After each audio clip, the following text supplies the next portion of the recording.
in Winnipeg. I'm Emily Brass, in today for Marcy Marcusa. And with me today are Corey Funk, our studio director. May McKillop is our technician. Brad Lillies is producing our CBC Manitoba YouTube channel. And Heather Wells is in the newsroom with the CBC headlines. Good morning. Well, you are waking up to snow. Gone is that spring-like weekend. We do have a snowfall warning for western Manitoba and the Interlake, 10 to 20 centimeters on the way today, along with blowing snow, so be careful out there. And it's an extreme cold warning for part of northern Manitoba, to Dooley Lake and Brochet. Wrap it up. Be careful out there. In Winnipeg, we've got a couple centimeters today, followed by a couple more tonight, but still mild for this day only, with a high of 3. So we'll hear more about the weather through the morning. Also, hundreds of people packed the Canadian Museum for Human Rights yesterday in a show of solidarity with Ukraine. We'll take you there in our next local news at 6:30. Thank you, Heather. You're welcome. That's CBC's Heather Wells. Well, coming up on the show, he's being honored as a role model in the service of animals. We'll hear from a veterinarian who just got a special award for his work in the community. As well, experts warn the abnormally warm and dry winter this year might raise the risk of an early wildfire season. This as more than 100 wildfires from last year are still burning across Canada. We'll hear more about that at 6:20. And to continue what Heather said about snowfall, 10 to 20 centimeters expected for Dauphin, Russell, Roblin, St. Rose, McCreary, Swan River, Duck Mountain, Arborg, Hecla, Fisher River, areas around there from an intense Alberta Clipper system, bringing heavy snow to parts of eastern Saskatchewan, western Manitoba, and the Interlake. As well, there's a period of very cold wind chills expected up north around Brochet and to Dooley Lake, with wind chill values going down to minus 45. And that'll continue until Wednesday morning, with the extreme wind chills moderating slightly today, but then returning overnight for the next few nights. In Winnipeg, snow ending this morning, then mainly cloudy with a risk of freezing rain. 2 centimeters expected here, windy, but the wind becoming light later in the morning. Cloudy tonight with snow and blowing snow, another 2 centimeters. We'll have more after World Report. Today on Q with Tom Power. Have no fear. Pam Grier is here. Pam Grier is Hollywood's original female action hero, known for classic 70s films like Coffee and Foxy Brown. After playing a string of hip and powerful vigilantes, Pam will talk about overcoming racism and sexism to build a legendary career. That's coming up on Q, followed by Commotion with Elamine Abdel Mahmoud on CBC Radio 1, the CBC Listen app, and everywhere you get your podcasts. This is World Report. Good morning. I'm Marcia Young. An inquest into the death of the man behind Canada's worst mass stabbing begins today in Saskatchewan. A jury will look into the circumstances surrounding the death of Miles Sanderson after he was taken into police custody. Sanderson stabbed 11 people to death and injured 17 others in 2022. Most of the victims were from his own community of James Smith Cree Nation. The CBC's Sam Sampson reports. It's something that we talk about a lot because we knew Miles. Vanessa Byrne says her ex-partner's death and violence may always shadow her family's future, but hearing exactly what killed him might help them see brighter days. It's just shocking still, but we're ready to move on. Miles Sanderson killed Burns' father and 10 others in September 2022. He also injured 17 others. All but one were from James Smith Cree Nation in Saskatchewan. After an almost 4-day manhunt, RCMP chased Sanderson down in a stolen truck and arrested him on the side of a highway. Shortly after, Sanderson went into medical distress and died in RCMP custody. According to Ottawa sources, he ingested drugs before he was arrested. The coroner service has said Sanderson suffered no blunt force trauma. Still, his in-custody death triggered a mandatory inquest to determine what killed him and find ways to prevent similar deaths. Criminology researchers like Mandy Gray at Trent University in Peterborough, Ontario, worry the inquest's narrow scope ignores racial and cultural backgrounds. Well, it's really central to many of their identities, to their experiences with police, but within the law, that link is not always clearly made within the contexts of these inquests. For the first time, the public will hear from the RCMP officers who arrested Sanderson. Many hope for details about what medical distress meant in this case, how long after the arrest it happened, and what exactly RCMP did to try and save Sanderson's life. Sam Sampson, CBC News, Regina. Prime Minister Justin Trudeau is at the presidential palace in Warsaw today. He's participating in talks with Polish Prime Minister Donald Tusk and President Andrzej Duda. The Russian threat to Ukraine and the NATO alliance have been the focus of the discussions. Trudeau and Tusk just wrapped up a joint press conference. Through a translator, Tusk is urging all NATO countries to meet their military spending requirements. Of course, this is not a remark towards Canada, but there is no reason for the fact that such rich countries as European countries or NATO countries could not build altogether their defense capacities that would really exceed the Russian ones. Trudeau followed up by acknowledging that Poland has stepped up its defense spending. He says Canada will too. The country is under renewed pressure to spend 2% of its GDP on defense. It is a NATO-mandated target most other allies are expected to hit by the end of the year. The Palestinian Authority's prime minister has announced his resignation. Mohammed Shtayyeh says he and his government have officially submitted their plan in writing to President Mahmoud Abbas. U.S. officials have been vocal about their wish to see a reformed government for the people of Gaza. The CBC's Abby Dawson has the details. Palestinian Prime Minister Mohammed Shtayyeh says his decision to resign comes amid Israel's aggression in Gaza and unprecedented escalation in the occupied West Bank and Jerusalem.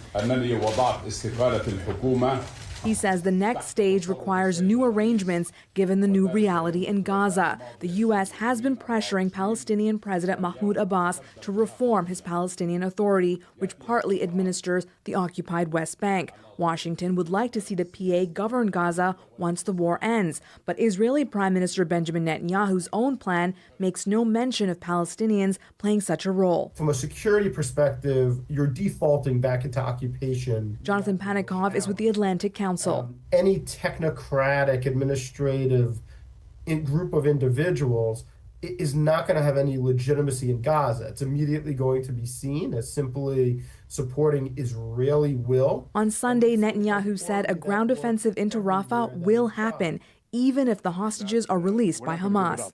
If we have a deal, it'll be delayed somewhat, but it'll happen. If we don't have a deal, we'll do it anyway. About 1.4 million Palestinians are sheltering in Rafah, having been initially told by the IDF to move south for their safety. Aid agencies and some foreign governments have said a ground offensive into Rafah near the Egyptian border will be catastrophic, with mass civilian casualties. Abby Dawson, CBC News, London. The U.S. Supreme Court is preparing to make a pivotal decision about what Americans can see and share on social media. Ultimately, it will decide how the First Amendment applies to online platforms. For more on this, freelance journalist Nick Harper is in Washington. He joins me now. Nick, what arguments will the Supreme Court hear this week? Yeah, Marcia, these are two cases this week that are being billed as a crucial First Amendment freedom of speech case. And it all revolves around laws that were enacted in Texas and Florida back in 2021. Now, they put these laws in place to stop companies from removing content from platforms, sparked by the conservative right, who wanted to curb companies' powers after the then President Donald Trump was kicked off of some of the platforms following the January 6th Capitol attack. And these states were arguing that these companies were anti-conservative, that they were discriminating against views on the right. These laws, though, have been challenged by two groups. These groups arguing that the platforms should have First Amendment rights and they shouldn't be told by states what content they can publish. And a central argument to all of this is how are social media platforms viewed? Are they, for example, like newspapers? Can they publish what they want? Can they edit as they see fit without any sort of political interference? But there is controversy. Run us through some of the additional concerns around this case. The fears are that these laws would prevent curation and the removal of any harmful content. So it could potentially mean leaving posts unchecked. We could see more misinformation on sites about this year's presidential elections, for example, or we could see Russian propaganda over the war in Ukraine. It could see posts that promote hate speech going unchecked and remaining on the platforms. Now, we're not expecting a decision from the justices today. They will be hearing oral arguments from both sides sides in this case. A judgment will come at a later date, likely at some point in June, but whatever the decision, it will define the future of social media companies for Americans. Thank you so much, Nick. You're welcome, Marcia. Freelance journalist Nick Harper in Washington. An Edmonton man is fighting Air Canada for compensation and accountability for his lost cell phone. The airline says it is not responsible for the personal device. It was last seen in the hands of an employee. As Carolyn Dunn reports, despite photo evidence, Air Canada says it's not liable. We didn't hear it vibrate or ring around me. Olu Awase recalls the moment he knew he dropped his phone near the departure gate at Pearson Airport in Toronto. When he arrived home in Edmonton, he tried to track the phone, but it was turned off. That's when he noticed he had an alert from his security app, Bitdefender. It had snapped a picture of someone trying to unlock the phone. That someone was an Air Canada employee. At first, Awase was relieved. I was a little bit happy that, okay, I think I'm in good hands. He reported the missing phone and the photo to Air Canada. After weeks of back and forth, the airline said it had identified and interviewed a staff member and an eyewitness. Both reported the employee had turned the phone into Air Canada's customer service desk, but it was never seen again. And Awase is left thinking the worst. Why try to unlock it when you don't have a code? So that made me believe this was a case of a theft. Air Canada says despite its attempts to find the phone, it's not responsible as the phone was a personal item. But Toronto-based lawyer Weston Powell says the airline does have liability since the phone was last seen in an employee's hands. When someone comes into possession of someone else's property and that person's identification is known, they do have obligations to return that property. Awase is not giving up. He's hired a lawyer and filed a police report. Carolyn Dunn, CBC News, Calgary. A late British icon is being memorialized by the UK Royal Mint. 'Cause I gotta have faith. I gotta have faith. Because I got to go faith. George Michael is being honored with a new collectible coin. It shows the singer-songwriter wearing his trademark sunglasses. It is a tribute to this 1987 solo hit, Faith. The new George Michael coin is the latest addition to the Royal Mint's Music Legends series. It has honored other British legends, including Elton John, Queen, and David Bowie. The new George Michael coin goes on sale today.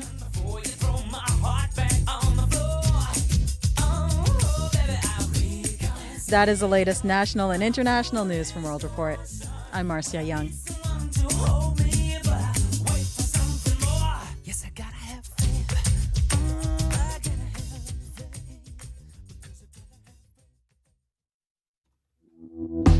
Good morning, Manitoba. You're listening to Information Radio on CBC Radio 1. I'm Emily Brass, filling in today for Marcy Marcusa. Here's what's coming up on the show. Canada has more than 100 wildfires still burning underground because of an unusually dry winter. What does the smoldering say about the upcoming wildfire season across the country? We'll hear more from Warren Mabey, director of Queen's University's Institute for Energy and Environmental Policy. As people around the world mark 2 years since Russia invaded Ukraine, hundreds of Winnipeggers gathered at the Canadian Museum for Human Rights to show their support for the Ukrainian resistance. We'll hear from some of the people who went. But first, he's being honored as a role model in the service of animals. We'll hear from a veterinarian who just got a special award for his work in the community. All that and more coming up on Information Radio.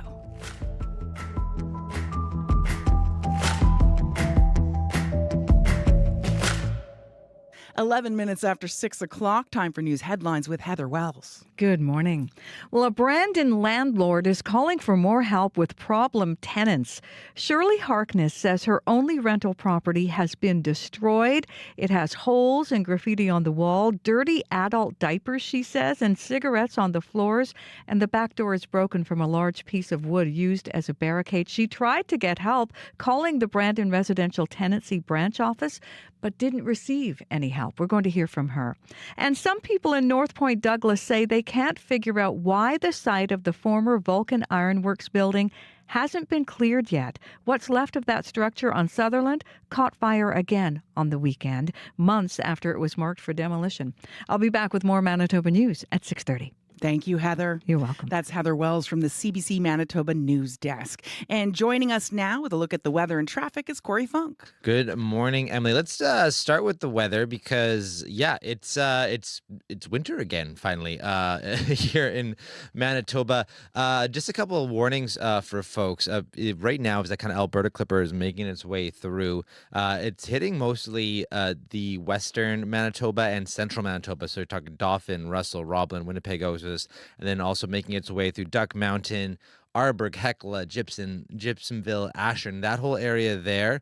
So through the Interlake, and that's actually going to give us about 10 to 20 centimeters of snow when all is said and done today. So you definitely want to pull out your winter boots if you haven't put them away already. And throughout the Lake Winnipeg, Lake Manitoba, Lake Winnipegosis area, 10 to 20 centimeters as well. So do look out for that this morning. And then as that kind of warm air and snow kind of moves through, it's going to be replaced with colder air. And I'm going to have more of an update for you later on. But let's take a look at Winnipeg, for example, here today. Here in Winnipeg, we're actually going to get we've had more already, but for the remainder of the morning, about 2 more centimeters of snow before things taper off in the morning. Going to be cloudy most of the day. It's going to warm up to 3 degrees, but then dropping tonight to minus 18, and then only warming up to minus 16 tomorrow is the high, and then dropping to minus 28 overnight, well below seasonal temperatures here in Winnipeg. So do make sure you keep your coats and your winter boots handy for the next couple of days. But it looks like if we're just looking ahead for the longer term forecast, which of course might change, by the end of the week, it'll be back to a high of -2 on Friday. So there is a light at the end of the tunnel. But next few days ahead after today, going to be very, very cold. So look out for that. I'll have more of a forecast for you later on. Looking at your traffic right now, that because that snowfall, you can imagine that it's snow cover on the roads pretty much everywhere here in Winnipeg, Western Manitoba in particular. Looking at Highway Manitoba 511, Highway number 1 is being reported as covered right now, particularly Brandon and west of that right now. But even Highway 75 heading south of Winnipeg, and even Highway number 1 just east of Winnipeg, kind of from the Deacon's Corner area to about Richer, is also being reported as covered. So curious what that means for you out there. You should give me a call on the CBC commuter line to tell me what you're seeing and what that means for your commute. Would love to hear from you. That number 204-788-3093.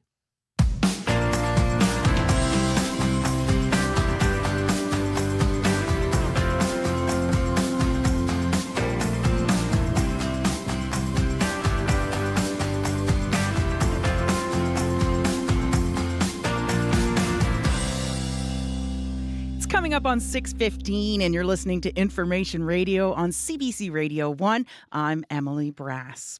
Dr. Chris Bell has dedicated his life to the service of animals. He was awarded the Veterinarian of the Year award last weekend by the Manitoba Veterinary Medical Association, or MVMA.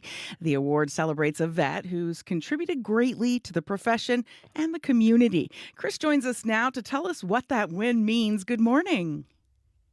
Good morning. How are you? I'm great. How about you? How do you feel after winning that award? Very honored.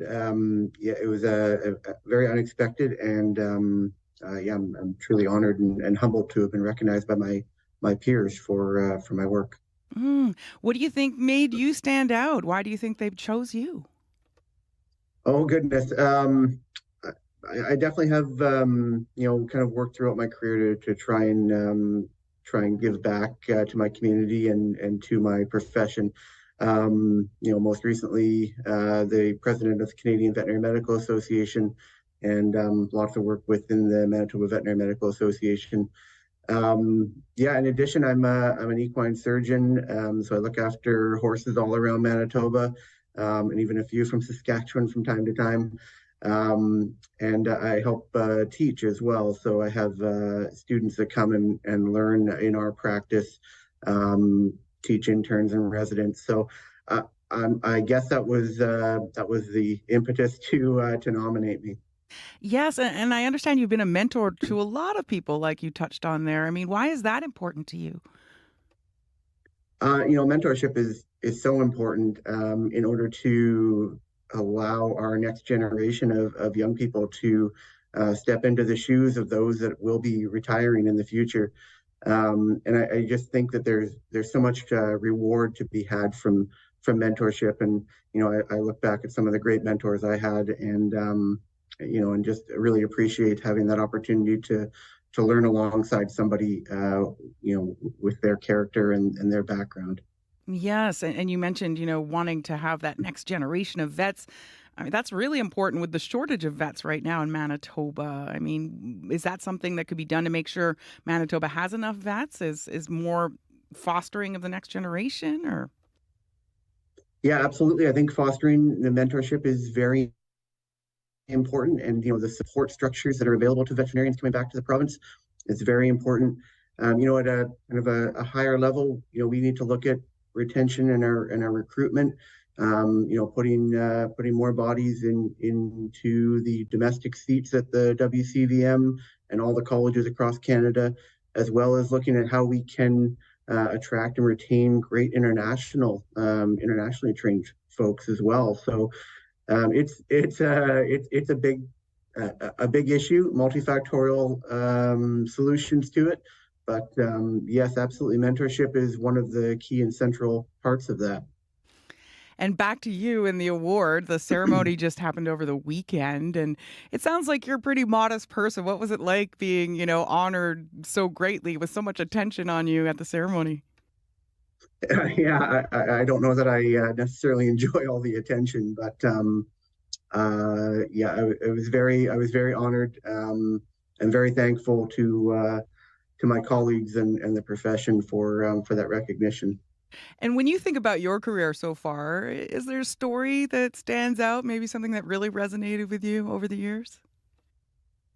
I mean, so many interesting cases over the years. I have to think of kind of one that jumps to mind in relatively recent memory. One of my technicians and I were flown out to Bermuda to do an airway procedure on a horse that they didn't have anybody on the island that could do it, and so that was a pretty neat experience. Flying out to Bermuda, and everything went really well. The horse did really well, and we got to see some amazing fish snorkeling. So that was great. Wow, how exciting. That's great. Well, meanwhile, here in Manitoba, we're getting all this snow this morning. I mean, there must be times too when the job has been challenging as a veterinarian in Manitoba. Do you have any stories about that? Oh, I mean, yeah, the snowy roads will put up a challenge for us all the time.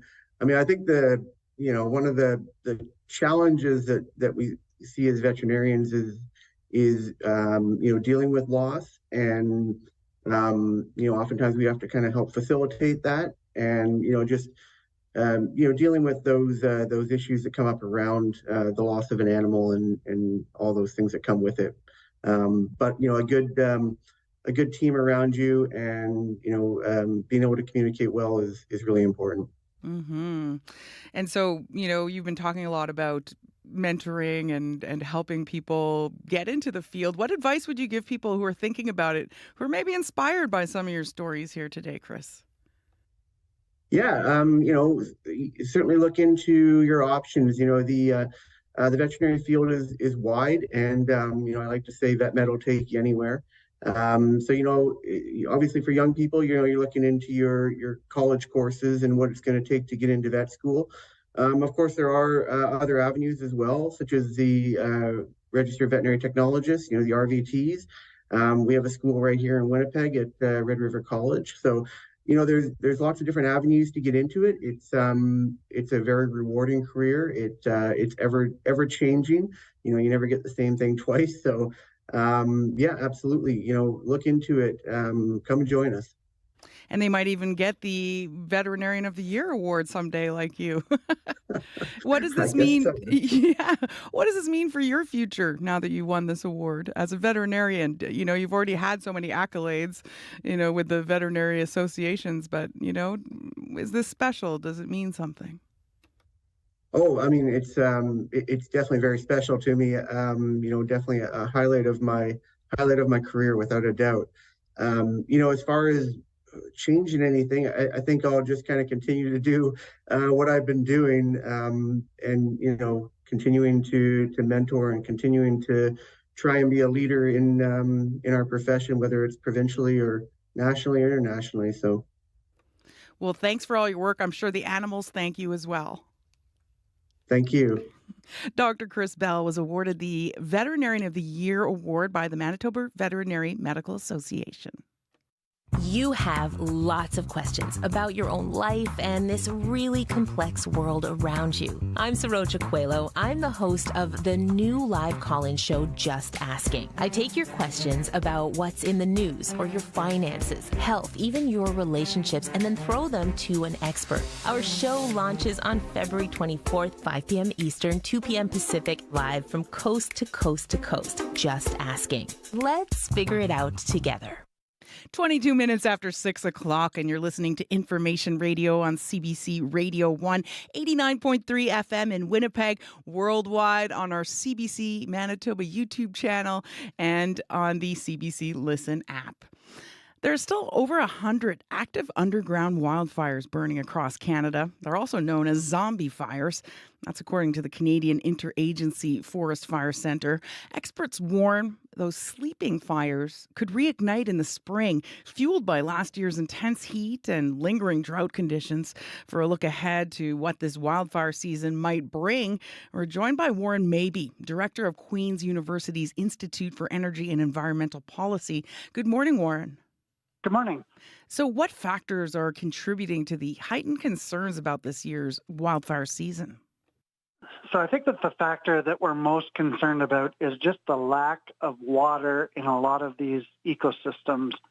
We've seen less snow than usual, particularly in the west, in the mountains. The snowpack has been way down.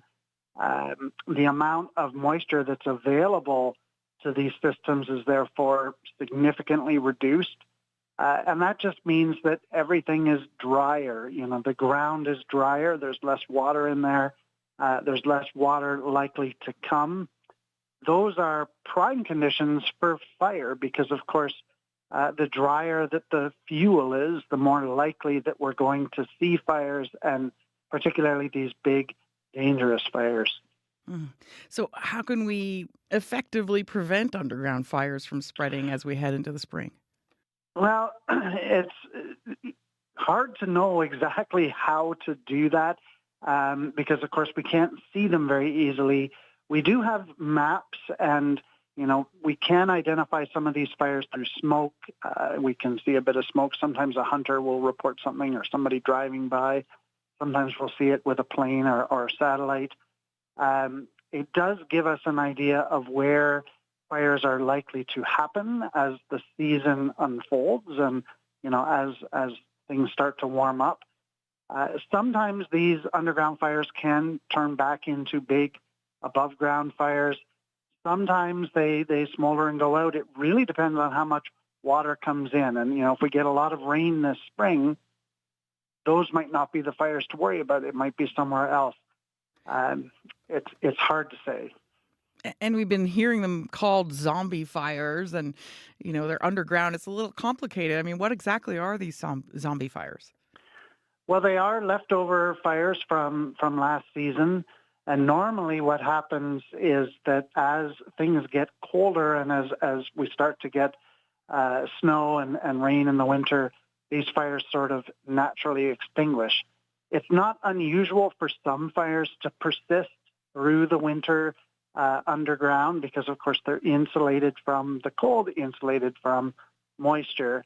But it is unusual to be very dry this early in the season or to have this many of these fires. So the likelihood of some of them returning and causing problems goes up given the numbers that we're looking at. Yeah, and you touched on how dry it is. And according to the Canadian Drought Monitor, 70% of Canada was abnormally dry by the end of last month. Can you explain how the ongoing drought makes wildfire seasons more challenging? Well, the biggest problem, of course, is that the fuel, the wood, dries out faster. If we don't get the rains, if we don't have snow that melts and seeps into the ground can dry and the trees start to dry out faster than usual. And that just means that fires can get started quicker and spread faster than they would otherwise be able to do. And again, it's not unusual to see some of these fires. It is unusual to have so many fires in combination with these ongoing drought conditions. That's the real risk. Yeah. So in terms of lessons we learned last year, as well as knowing where these underground fires are, how can this information be used for better wildfire preparedness and planning? Well, certainly it helps us at the beginning of the season. You can think of this like a very big and dangerous chess game where we have some resources that can be deployed. In this case, we know where there's likelihoods that, we're going to see early fires in the season. We can be a little bit ahead of the game by deploying resources to those areas. And it's primarily the northeast of BC, the northwest of Alberta. Those are areas where we're seeing a lot of these zombie fires right now. But so much can change over the course of the season. If the rains do come, it can really change the course of things. If we end up with a very hot spring and, it's sort of shaping up to be that way, we could be looking at a lot of fires going into this season. And just in the last minute here, Warren, what else could federal and provincial governments be doing to get ready for the upcoming wildfire season? Well, certainly one of the things to look at are the assets that we have to deploy, the numbers of crews, the numbers of planes and helicopters that are available. We know that those assets are really being stretched. It may be worthwhile to look at, do we expand the size of our firefighting service? Do we add more planes or helicopters to the fleet in order to be able to better combat these fires? I think that these are real questions to grapple with.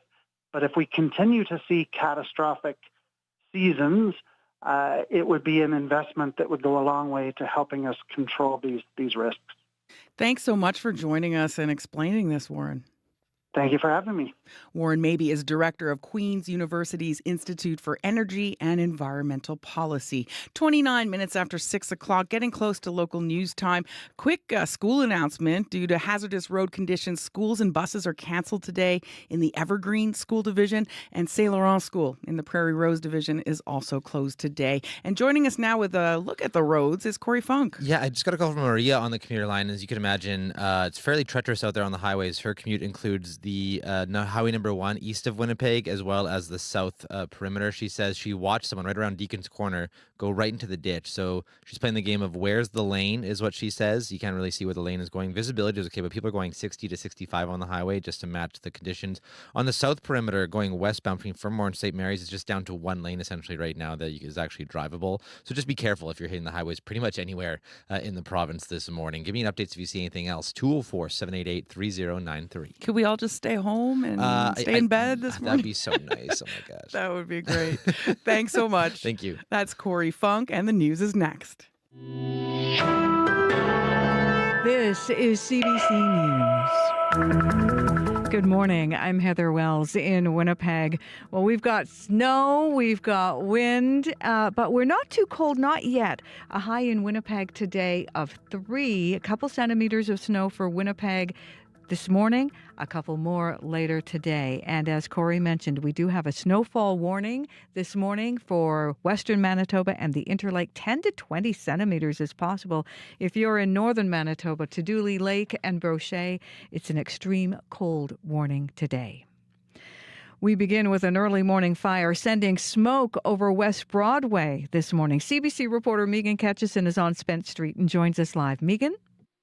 Well, fire crews are here on Spence. This is just a little bit south of Broadway on the west side of the street, and we have an aerial ladder truck. They are pouring water onto this 2.5-story home, or at least it used to be a 2.5-story home. There's nothing left of the top floor. All you can see is the exposed chimney, and the back of the building appears to be coming away. Now, right now, there are no flames. The smoke has started to dissipate, and crews crews are pouring water on it. Spence is closed from Broadway south, so you won't be able to get through in this area, but you will be able to get through on Broadway.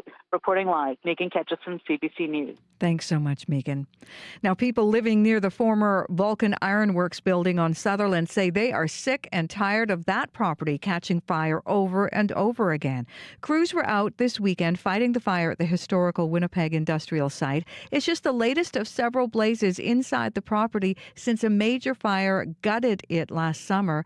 Greg Fougere lives in North Point Douglas. It's business as usual for here. There'll be another fire here in the next little while. It needs to be cleaned up. We had to evacuate in the summer. There was burning embers, burnt our grass in our backyard. It's a health and safety issue.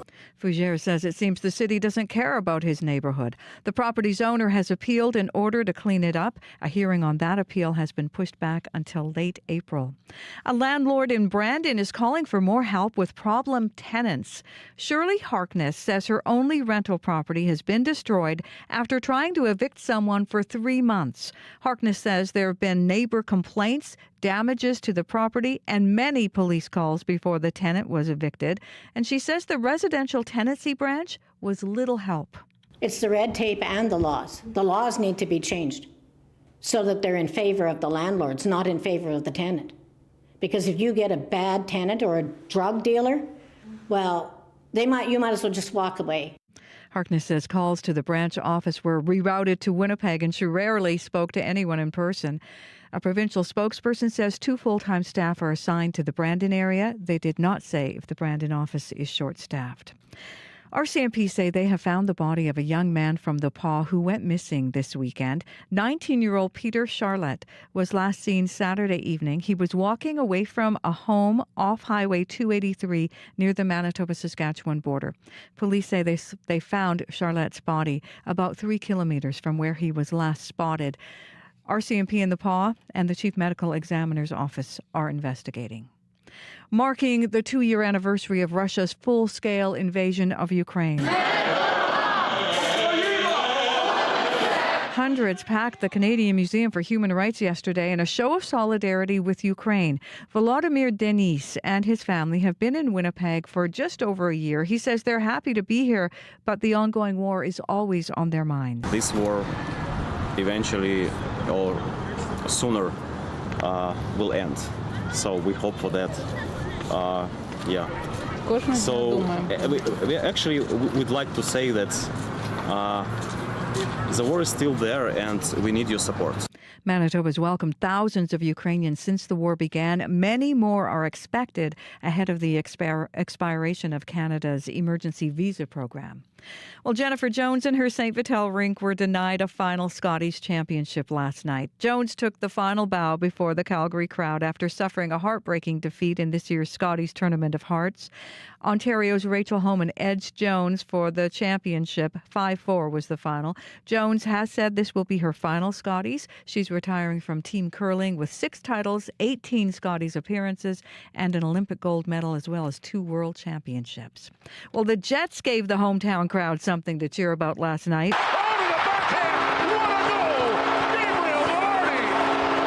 Gabriel Velarde in the first period on TSN as the Jets hang on, beating the Coyotes 4-3 in overtime. And it was another OT winner for Kyle Connor, the second in as many games. Connor also scored the overtime winner against Chicago Friday night. Jets coach Rick Bowness says Phoenix last night was fighting hard. They were fresher than we were, there's no question. They hadn't played since Wednesday, and they were fresher and desperate. And they showed that a lot in that second half. Winnipeg gets a day before their next action, hosting St. Louis tomorrow night. The Jets now are 1 point back of the Dallas Stars for first place in the Central Division. You can find more news updated throughout your morning. Just head to cbc.ca/Manitoba. Thanks a lot, Heather. You're welcome. That's Heather Wells from the CBC Newsroom. You're listening to Information Radio here on CBC Radio 1. I'm Emily Brass, filling in today for Marcy Marcusa. And our show director, Corey Funk, joins us now with a look at weather and traffic. Snow, snow, snow. It's yes. It kind of feels like all of a sudden it's like winter again. It's a bit of a shock. I know. And when I came in today, there was like hardly any tracks on the road. Yeah. quite a thick blanket of snow everywhere. I wasn't used to running in snow this morning, and it was Yeah. it was very strange, very strange. Well, and most of that snow is going to be concentrated in western Manitoba as well as the Interlake region. You can expect about 10 to 20 centimeters of snow when all is said and done in areas like Dauphin, Russell, Roblin, Winnipeg, Osis, from St. Rose, McCreary, Gladstone area, Hecla, Fisher River, Gypsumville, Ashern. That whole area there is going to be getting the brunt of this snow throughout the day, which should taper off kind of by the end of the day today here. But it's also going to be windy as well for your area. So that's a snow warning for you. Also an extreme cold warning up in Brochet into Dooley Lake. You can expect wind chills of minus 45 today. So very, very cold up north today. Down here in the south, things are actually going to be fairly warm today, despite the snow that we're seeing throughout the day. In Winnipeg, for example, right now we're at minus 5, heading for a high today of 3 degrees, with about 2 more centimeters left of snow to get. Should taper off by the morning. But looking west to Brandon, a little bit deeper here, minus 4 right now for you, heading for a high of 0 today. Some snow and some freezing rain for you in Brandon throughout the day. Dauphin, you are sitting at minus 6 right now. It's going to drop down to minus 7 actually today, so look out for that. Some snow going 5 to 10 centimeters more you can expect now throughout the day. Thompson, minus 31 right now, heading for a high of minus 21 today. Upside, you're probably like the only sunny place right now. So that's not too bad. At least you can look on the sunny side, if you will. But right now, Winnipeg, we are sitting at minus 5. In terms of the commute right now, as you can imagine, pretty treacherous on the highways. Got a call. The only call I've got so far is from Maria, and her commute includes the highway number 1 east of the city. She's heading westbound. Deacon's Corner, she saw someone straight up go into the ditch while she was driving. You can't really see which lane you're on, really. Visibility, she said, is okay, but it's just on the road. It's tough to know which lane you're going on. Very slippery, going about 60, 65 kilometers an hour. Once you got into the perimeter, westbound south perimeter from St. Mary's to Fermor, she says you're also just down to 1 lane right now. Also very, very slippery. So be careful if you're hitting the highways. Manitoba 511 is showing that pretty much all the highways in like western Manitoba, many of them report as partly covered or covered right now, which could mean very, very slippery, just poor conditions in general. So do drive safe, particularly in western Manitoba. But even Highway 75 is being reported as covered. So just be careful if you're just on the highways in general in Manitoba this morning. If you see anything going on out there you want to tell me about, give me a call on the CBC commuter line. That number 204-788-3093. And I did see a snowplow right when I got here, right on starting. Portage Ave. First one I saw, but okay. yeah, they've got a lot of work to do out there. Yes, so give them keep some that space in mind. if you can. Yeah. Thank you, Thank Corey. you. That's CBC's Corey Funk. He's also our show director. And a school announcement, 2 of them for you, actually. Schools and buses are canceled today in Evergreen School Division. That's because of hazardous road conditions. And St. Laurent School in the Prairie Rose Division is also closed today.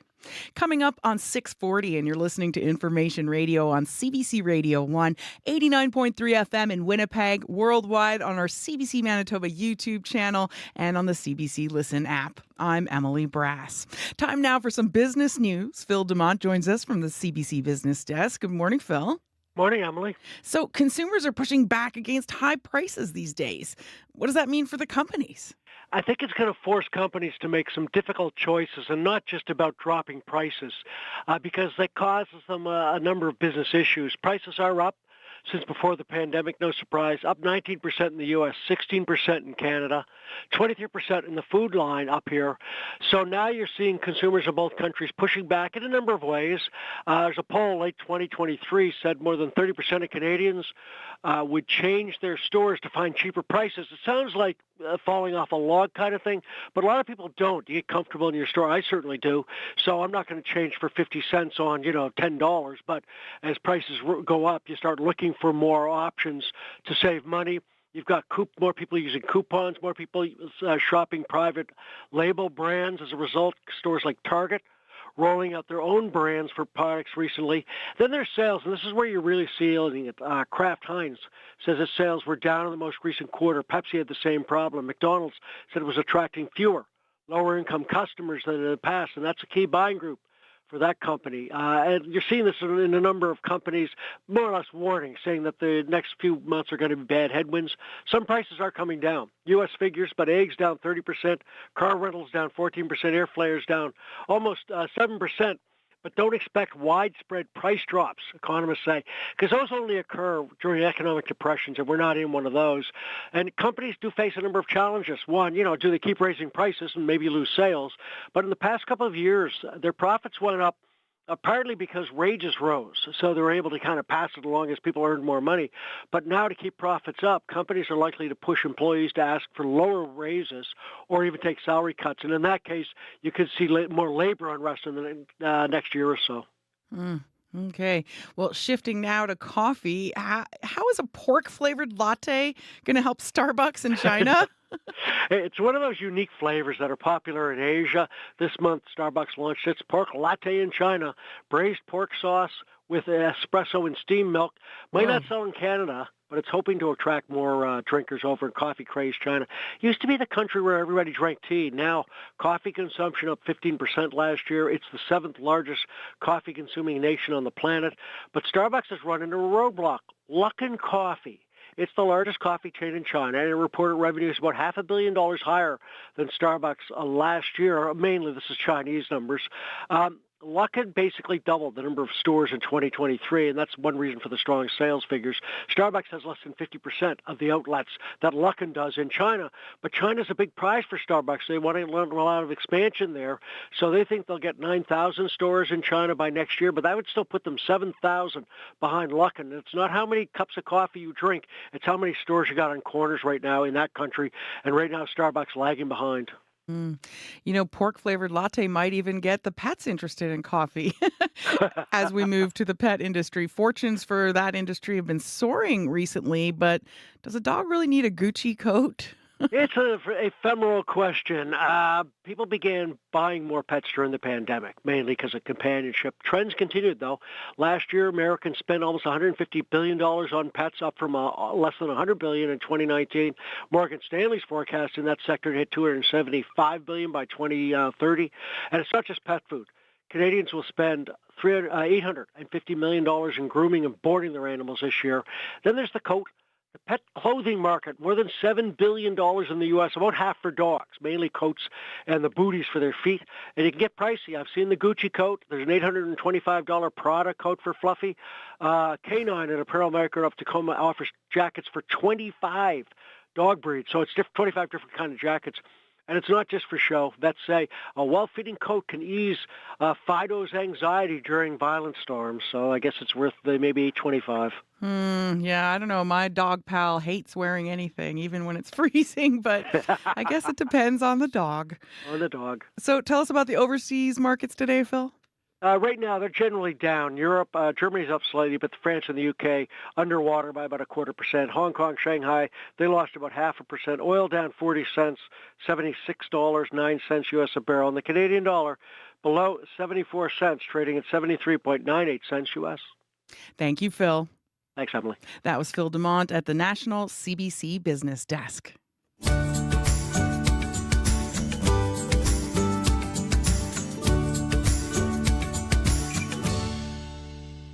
Coming up on 6:45, and you're listening to Information Radio on CBC Radio 1, 89.3 FM in Winnipeg. I'm Emily Brass, filling in today for Marcy Marcusa. And we have more school announcements. All schools in Lakeshore School Division are closed today, and that's because of dangerous driving conditions. And the conditions are expected to get worse in that area throughout the day. Schools and buses are also canceled today in the Evergreen School Division, and St. Laurent School in the Prairie Rose School Division is also closed today. Well, you might know Brandon Wolf Scott as the guitar player and songwriter for the band Yukon Blonde. Well, here's something from his solo work. This is Sun Shadows.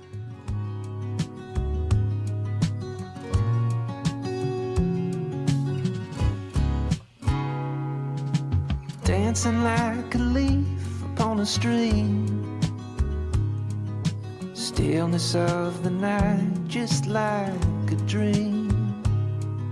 Sometimes you forget to take it in. At times I've had the world upon a string.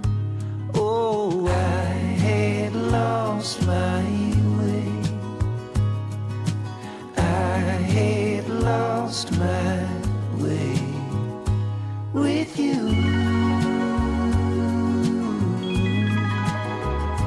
With you.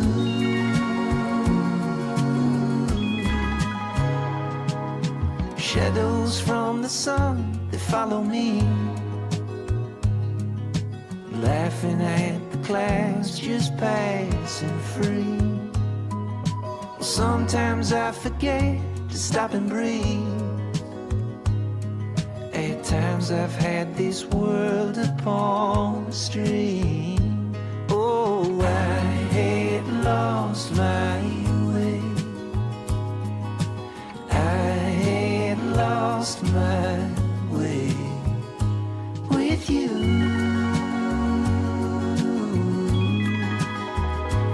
With you.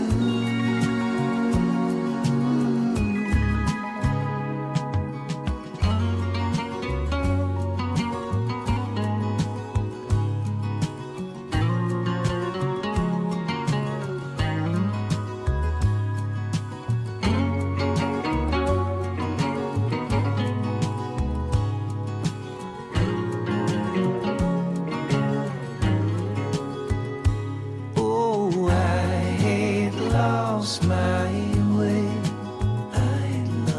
I had lost my way with you.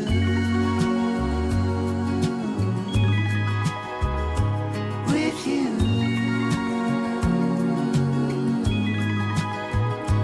With you.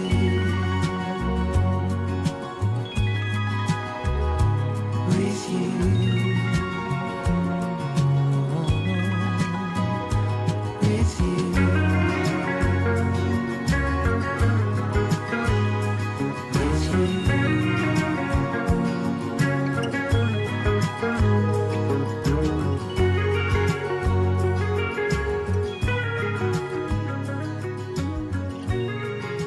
That was Brandon Wolf Scott from Vancouver with Sun Shadows. 6:48 right now, and you're listening to Information Radio here on CBC Radio 1. It's -5 right now at the Forks, and today in Winnipeg, the snow is expected to end this morning, then become mainly cloudy with a risk of freezing rain early this morning. 2 centimeters of snow expected, and pretty breezy this morning, but the wind will become light later this morning. High +3 expected. Cloudy tonight with snow and blowing snow starting this evening. Another 2 centimeters expected, and gusts up to 60 kilometers an hour with a low of -18. So it's going to feel quite cool tonight. Tomorrow, light snow and blowing snow ending around noon, then clearing, windy with a high of -16. In Brandon, snow mixed with freezing rain ending this morning, then mainly cloudy, breezy with a high of 0.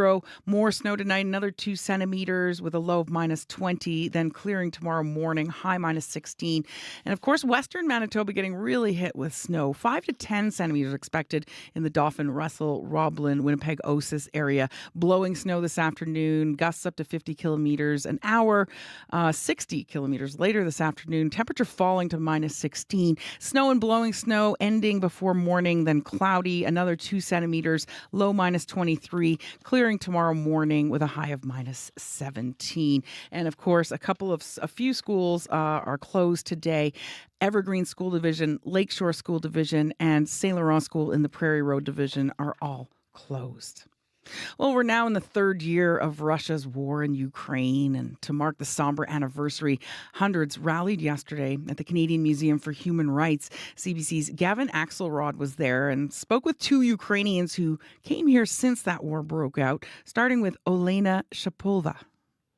We came here on the family day last year, the 20th of February. It was very cold. We were surprised of the Manitoban weather, but the Manitoban people, the Winnipeg, is very, very treats Ukrainians, Greek refugees very kind and support and taking care. And we are very thankful for all that Canada and Manitoba gives Ukrainians. Thank you.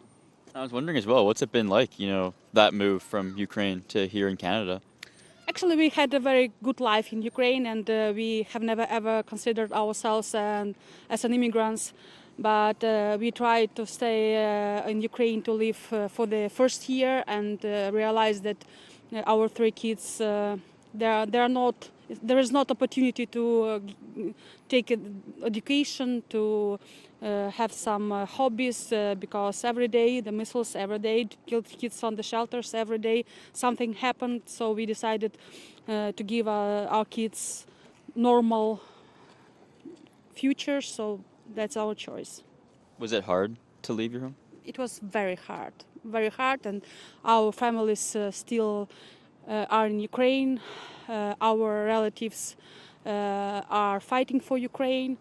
My brother is fighting, my sister's husband is fighting, my uncle is fighting, so it's very painful topic for us. How do you feel, I guess, when your family is fighting? Like, how does that make you feel that your family is fighting and that they're involved in this war? It's very hard. The previous 2 days, I was crying so much. Sorry. Because it's very hard. Very hard. Every time you try, if you are not in Ukraine, you do everything possible to help in different ways. You will donate every time, you will support your families, you support your friends. Every day starts with some news, which are every day the news are horrible, and doesn't stop, and you're suffering about it so much. And just my last question for you, what would your message be to people who might hear this interview or see this interview? What would you want them to know about, the situation back in your home right now? I'm happy that Ukrainians in every part of the earth, they're united. They are fighting, they do everything possible, and we are good community here. But the main thing I want to say that I really want to thank you Canadians for the real support and for the great supports, because we, like a refugee, have felt it so much. So thank you very much. My name is Vladimir Denis. How long have you been in Winnipeg for? About 18 months. So. What have the past 18 months been like for you and your family? It's kind of was difficult at the beginning because we were newcomers, but we felt a lot of support from actually we have a lot of communities, Ukrainian communities here. So actually it was very welcoming. Yeah. Where in Ukraine did you guys come from? We came from Dnipro city, so it's central part of Ukraine, and it's 1 million population city, so it's kind of the same as Winnipeg, I would say. Do you have a lot of family that's still back home right now? Yeah, we have relatives there. We have my father, my mother, her actually mother, sisters, and yeah. What's that like, being here and having everyone else be over there? Actually, we feel safe, but our heart is broken anyway because the war is still there. But we feel safe, and yeah. So my kids are here with me, so my family with me, so yeah. So I'm happy that they can so a lot of children in Ukraine dies because of Russian attacks. So we have bomb shelling every day, missiles, bombs. So yeah, it's heartbreaking. Drones, and so yeah, I'm glad that I'm here. But at the same time, my heart is broken because yeah, people are dying every day there. So yeah. And I've been asking people this weekend, what would you want people who will see this interview or hear this interview, what would you want them to know about, what's going on in your home right now? So we pray actually that this war eventually or sooner will end. So we hope for that. Yeah. So we actually would like to say that the war is still there and we need your support. So we have a lot of countries that support us, and we just want to that this support So that's actually, they keep supporting us. So it's not over. So yeah, we need it. That was Vladimir Denis speaking yesterday with CBC's Gavin Axelrod. They were at a rally for Ukraine at the Canadian Museum for Human Rights. And speaking of rallying for Ukraine, they've been jailed for their music and live in exile from Russia. Now they're bringing their message of rebellion on a tour through Canada to support Ukraine. We'll hear from the band Pussy Riot after World Report. And right now, we'll hear from Heather Wells with the CBC News headlines. Good morning. Well, fire crews are just wrapping up, making way for demolition crews later this morning on Spence Street, just south of Broadway. Fire crews were called just after midnight about a burning vacant house there. For now, Spence is closed from Broadway south, but you can still get through on Broadway. And a landlord in Brandon is calling for more help with problem tenants. Shirley Harkness says her only rental problem has been destroyed, and she says the Brandon Residential Tenancy branch office hasn't been any help. We'll hear her story in our next local news at 7:30.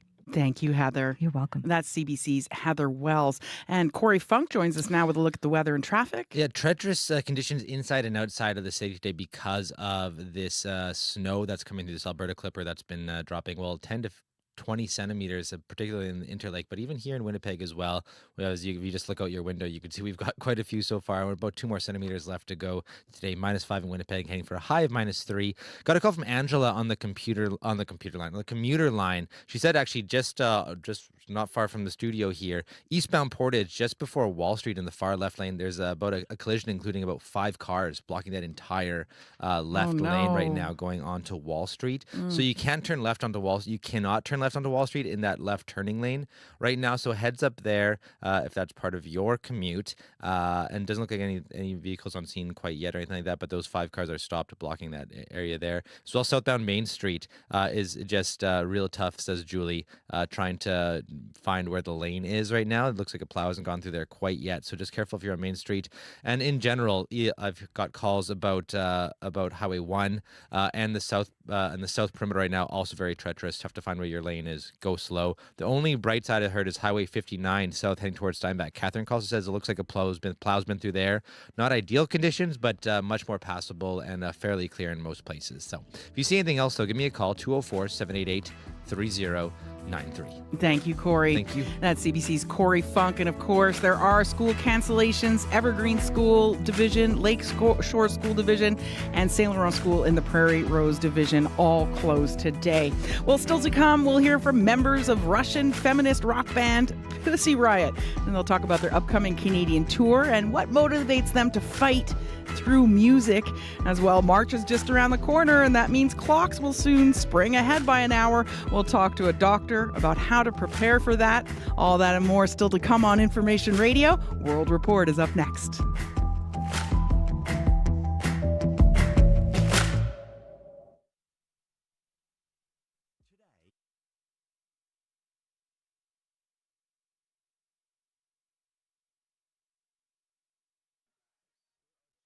Few teachers in school boards across this country, leading to larger classes, more substitute teachers, and disrupting education for students. Some provinces are changing classroom training in response. We'll tell you what that means coming up on The Current. The Current with Matt Galloway. This morning at 8:37, 9:07 in Newfoundland, and on the CBC Listen app. This is World Report. Good morning. I'm Marcia Young. After years of delays, the federal government will introduce its new online harms bill today. It is legislation designed to make the internet safer for young people. But free speech advocates say any crackdown on content is a step too far. JP Tasker has more. We have to talk to our kids about what's happening online. Carol Todd's daughter Amanda died by suicide after facing online harassment. And then with exploitation, sextortion, there's a whole bunch of red flags. Ottawa wants to curb cyberbullying and hate-filled speech on the internet. CBC News has confirmed the feds will create a new regulator to police social media platforms and harmful content. It can't provide what we might call the Wild West for companies. Owen Charter speaks for the Boys and Girls Club of Canada. He says online abuse is rampant and needs to be reined in to protect kids. There's an entire generation that has grown up on the internet without legislation, without any real guardrails. He told Ottawa to push through age verification for certain sites and require aggressive content moderation to weed out offensive material. Some of that may make it into this new bill. The initial proposal in 2021 was essentially a takedown regime. Emily Laidlaw is a cybersecurity expert. She says the government's past attempt to address this issue went too far. There should be a special duty to children.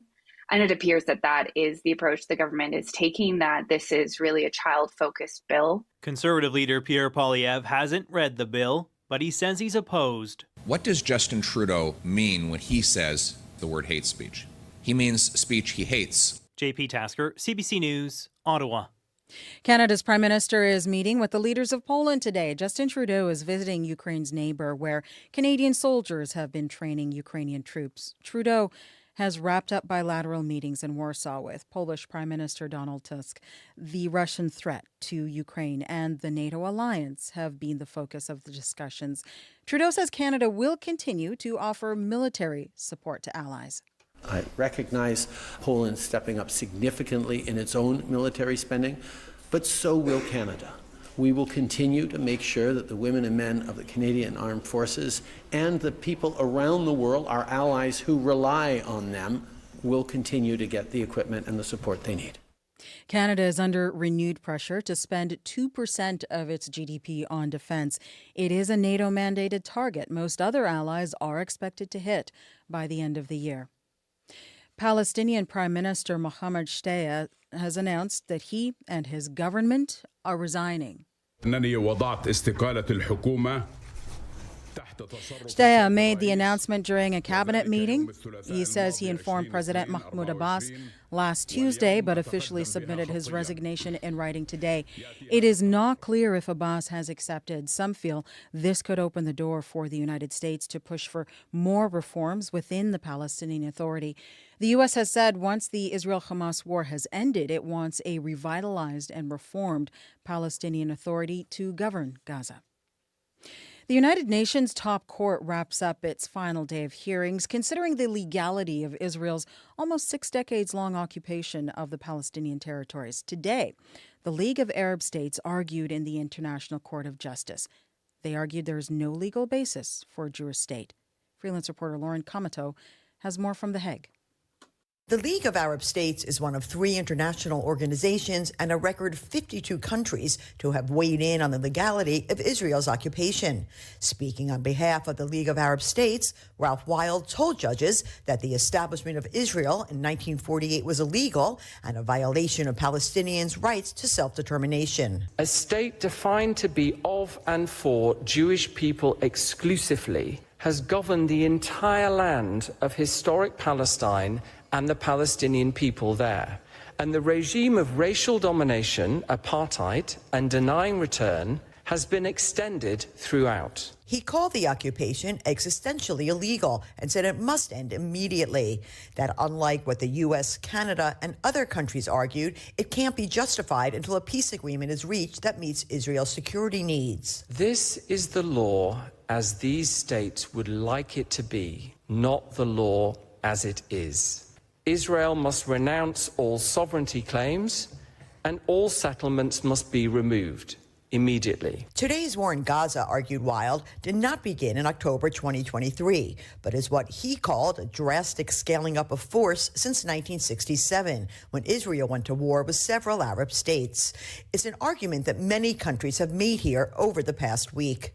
An advisory opinion, which is not legally binding, is likely several months away. Lauren Kamato for CBC News, The Hague. European Union agricultural ministers are meeting in Brussels to discuss strains on the farming sector. Outside, protesters are in the streets of the Belgian capital.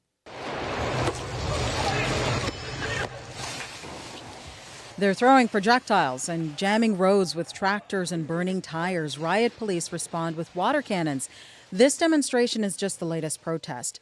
There have been protests ongoing for weeks. Farmers across Europe want more action from policymakers to relieve the economic strain on the sector. Cheap supermarket prices, low-cost imports, and strenuous EU environmental rules are putting pressure on farmers. Today's meeting will discuss what more can be done to respond to their demands. Canada's top diplomats are complaining about their health care coverage when they're in foreign countries. They've taken the unusual step of writing a joint letter to the federal government about what they call an untenable issue. CBC News has obtained the letter. Canada's ambassadors and heads of mission say the problem is causing some people to forego health care treatment altogether. Catherine Cullen has the story. It was extremely frustrating at a very, very stressful time. Former Ambassador Dennis Horak was on vacation in Los Angeles when his wife suffered a serious medical emergency.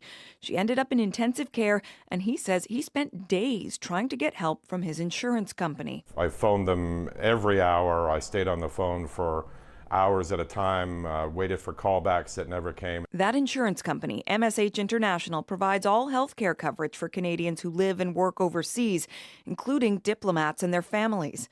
Diplomatic sources tell CBC News there were already many complaints when earlier this month the company was hit by a cyber incident, pausing claims processing. Now, all of Canada's ambassadors and heads of mission have written to the federal government to say, quote, a challenging situation has become further untenable, and staff urgently need access to predictable, effective health insurance. The union is also sounding the alarm. Pamela Eastfeld is president of the Professional Association of Foreign Service Officers. She's heard of a person having cardiac issues who had trouble accessing treatment in the United States because they couldn't connect to the insurance company. When you consider that this person is feeling bad enough that they think they're having some kind of a heart attack and then having to navigate ridiculous things like that, it's pretty bad. Global Affairs Canada says the well-being of staff is of the utmost importance, and they're working to find a timely resolution. While MSH International said in a statement it has been able to effectively help staff access medical service when they need it, and that it's making changes to process claims faster. Catherine Cullen, CBC News, Ottawa. Canada's largest public library system is finally at the end of its comeback journey. The Toronto Public Library was a victim to a cyber attack in October. For months, its members couldn't access critical services until now. Anya Zolojowski has that story. That's the sound of 1 million books getting sorted.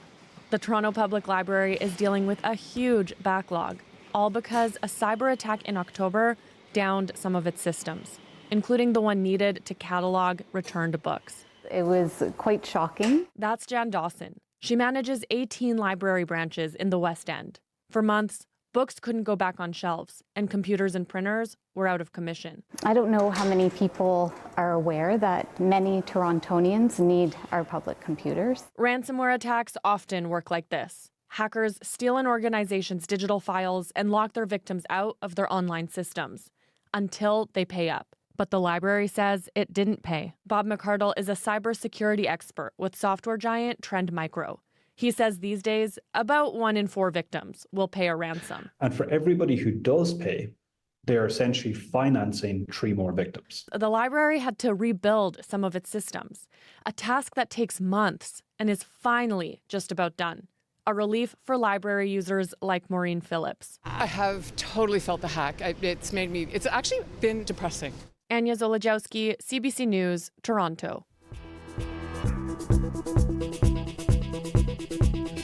And that is the latest national and international news from World Report. News anytime, cbcnews.ca. I'm Marcia Young.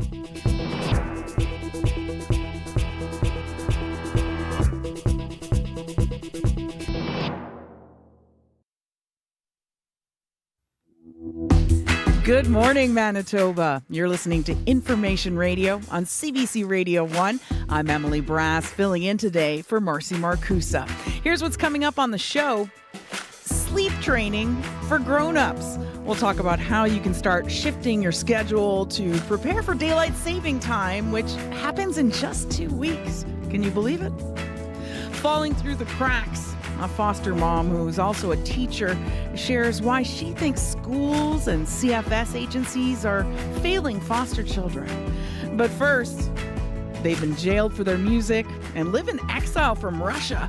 Now they're bringing their message of rebellion on a tour through Canada to support Ukraine.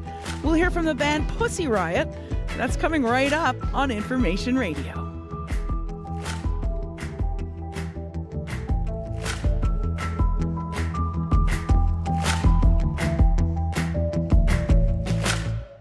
11 minutes after 7 o'clock, time for news headlines with Heather Wells. Good morning. Well, some people in North Point Douglas say they can't figure out why the site of the former Vulcan Ironworks building hasn't been cleared yet. What's left of that structure on Sutherland caught fire again over the weekend, months after it had been marked for demolition. We'll hear more coming up. And they say we need your support. Ukrainians at a Winnipeg rally asking Canada not to forget them as the Russian invasion enters its third year. Hundreds gathered at the Canadian Museum for Human Rights yesterday in solidarity. We'll take you there in our next local news at 7:30. Thank you, Heather. You're welcome. That's Heather Wells from the CBC Manitoba News Desk. A quick school announcements to tell you. Schools and buses are canceled today in the Evergreen School Division. All schools in the Lakeshore School Division are closed because of dangerous driving conditions. And St. Laurent School in the Prairie Rose Division is also closed today, all because of that weather we're having out there and these dangerous driving conditions, both of which Corey Funk is here to tell us more about. Yeah, let's start with traffic today. Because it's on probably a lot of people's minds this morning. Here in the city, actually, one thing to keep an eye out for. Got a call from Angela. There's a 5-car pileup actually, just on eastbound Portage in the far left lane, right before Wall Street. So that's blocking the whole turning lane. There looks like a bit of a multi-vehicle collision there. So you can't turn left in that turning lane heading onto Wall Street. So look out for that. And that kind of gives you an idea of just how treacherous it kind of is just out there in general right now. Julie says southbound Main Street, at least as of about half an hour ago, a plow hadn't gone through, so she's kind of playing this game of what lane am I in right now, and it's really tough going. As far as the highways right now, heard from Maria, who's driving westbound on Highway 1 around Deacon's Corner there, just east of the city, and she said she saw someone go right into the ditch. Can't find the lanes either. And when she got onto the perimeter, on the south perimeter between Fermor and St. Mary's, just one lane is what she was heading westbound on the south perimeter. So be very careful on those highways if you are hitting those in the highways together. I did hear that Highway 59 is actually okay right now, heading towards Steinbach, going southbound. Catherine phoned to say it looks like a plow did go through there, so should be okay conditions. Not ideal, but okay conditions going through Highway 59. And finally here, because of we heard earlier about a fire on Spence Street. Spence Street is closed between Broadway and Balmoral while crews tend to a fire there. So that's probably going to be the case for most of the morning. I guess we'll have to turn to weather right now. If you do have another call on the traffic line or the community line, 204-788-3093. Turning to your weather, there is a snow advisory in effect for much of western and central Manitoba right now. 10 to 20 centimeters expected for areas like Dauphin, Russell, Roblin, Winnipegosis, Swan River, Duck Mountain, Porcupine Provincial Forest, Arborg, Gypsumville, Ashern, that area there, Hecla. Throughout the day, and that will taper off kind of as the evening comes in. But you can expect some very snowy conditions, and as things start to move away snow-wise, it's just going to get colder and colder and colder as the day kind of goes on. Here in Winnipeg, we're at -3 right now, heading for a high of 3 degrees. Going to dip down to -18 tonight, and then tomorrow only going to be -16 during the day, and then but dip even further down to -28 tomorrow night. So cold for a few days in a row after that, Tuesday and Wednesday, quite chilly, and then warm up a bit after that. So just heads up, if you were putting your boots or snow jackets away, you're going to want to keep those around. But right now in Winnipeg, we are sitting at -3.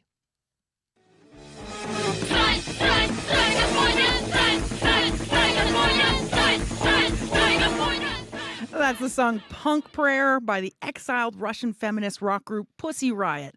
They came to international attention in 2012 when members of the band were convicted and imprisoned after playing that song in a Moscow cathedral. Now the band is on a worldwide tour raising money to support Ukrainians, and they play Winnipeg's Park Theatre March 10th.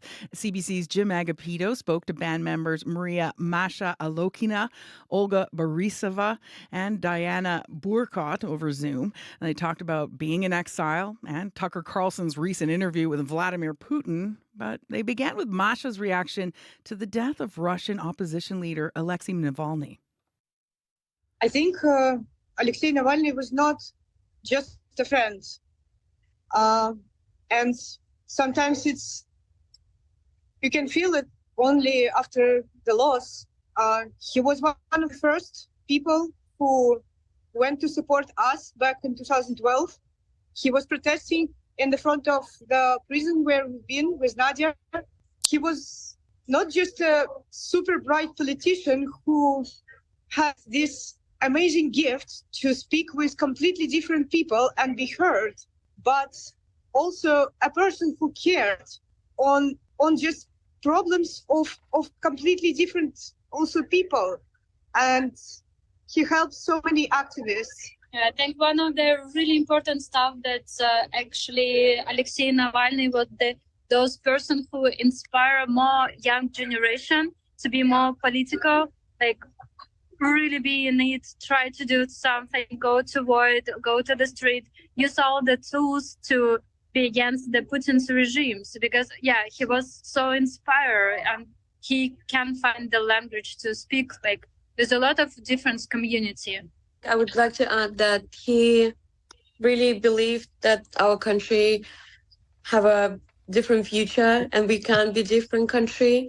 And he really inspired all the people, as Diana said, to believe in this and fight for it. I want to ask, because I know both Olga and Masha, you guys are living in exile from Russia, and what's that experience been like for both of you? I mean, you obviously protest Putin, you for a country you love. What's that life been like right now? Oля can start. Well, for example, I left Russia 2 weeks after the beginning of the war, and basically this is when I've joined the Riot Days team, our show that we're going to perform. And since then, we've been basically almost currently on tour. And we believe that's a great opportunity for us to do something useful, which is with our concerts, raise money for Ukrainian Children's Hospital. So far, we've attracted and collected more than 100,000 euros. And I think it's important to try to do something even from the exile. Also, so many people are still in Russia, so many people are in prison, and these people need attention. And I can, Masha I can tell how it's important to feel the support from outside of the jail. Yeah, I mean, that was, I think, except books, that was the main thing which kept us alive. This support which we received each time when letters were given to us really gave us a power to fight even in these conditions. But conditions changed, and we all see how easy to kill the most famous, the most loud, the most, as we thought, protected person. So it's really, really important to save lives of other political prisoners. It was so horrible to see, like, Tucker Carlson interview where actually American, even like far right, but popular journalists is giving a platform for a person who said that Hitler didn't have a choice to take Poland because they didn't agree. And this is happening like now in the 21st century with all these memorials around the world, never again, and etc. When you hear things like that, how does that make you feel? I mean, and your fight? Very angry because I see this standing in Moscow, in the country, talking about some risks that he took to come to Russia, which obviously nonsense because he had no risks at all. And he dares to talk that to call himself a journalist while his colleague Evan Gershkovich is in prison and facing 20 years in jail. That makes me angry, and he's not providing any truth. And it just makes me angry. And Manitoba, where you are coming through for the Riot Days tour, is home to a lot of Ukrainian refugees. What message of resistance would you give to some of them? I would like to say, I think with our concert and in general, we want to say that we support you, and we're going to continue to support Ukraine till its victory. And I think it became quite obvious, especially last week, that the only thing that you can do to Putin in order to win him, he needs to lose this war. And I think it's a very important point that everyone should understand. And I would say we support you, and we're going to support you till the very last day. That was Maria Masha Alokina, Olga Borisova, and Diana Burkut. The women are all members of the exiled Russian feminist rock band Pussy Riot, and they were speaking with CBC's Jim Agapito. The group is on its North American Riot Days tour, and that stops at the Park Theatre in Winnipeg on March 10th.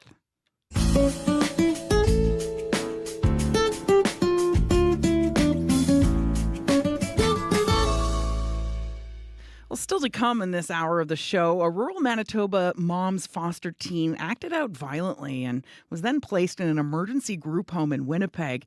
How did he do? He did not do well. He was out of the home most of the time. He would very often go to a local skate park, and he was getting involved in some very dangerous situations, situations with weapons, driving illegally, meeting all sorts of people, and it escalated to a point where he did end up in custody. We'll hear that foster mom's story about how her foster teens have fallen through the cracks of the systems that are supposed to support them, including CFS and the schools. That's coming up in the next half hour of Information Radio. 7:22 right now, -3 degrees at the Forks, and snow is expected to end this morning, then become mainly cloudy with a risk of freezing rain. Snowfall about 2 centimeters today and quite gusty this morning. Gusts up to 50 kilometers an hour, but that wind is supposed to become light later this morning with a high of +3. Of course, the big snowfall story is the warning for Dauphin and Russell, Roblin, Winnipegosis, Swan River, Duck Mountain, Arborg, Hecla, and many other areas out that way are expected 10 to 20 centimeters today with an intense Alberta Clipper system tracking across the prairies. That's going to bring heavy snow and accumulations today and through this evening, with the snow tapering off through tonight. Here's a tune from Nigerian-Canadian singer-songwriter Neza. Take a listen. Here's Trouble.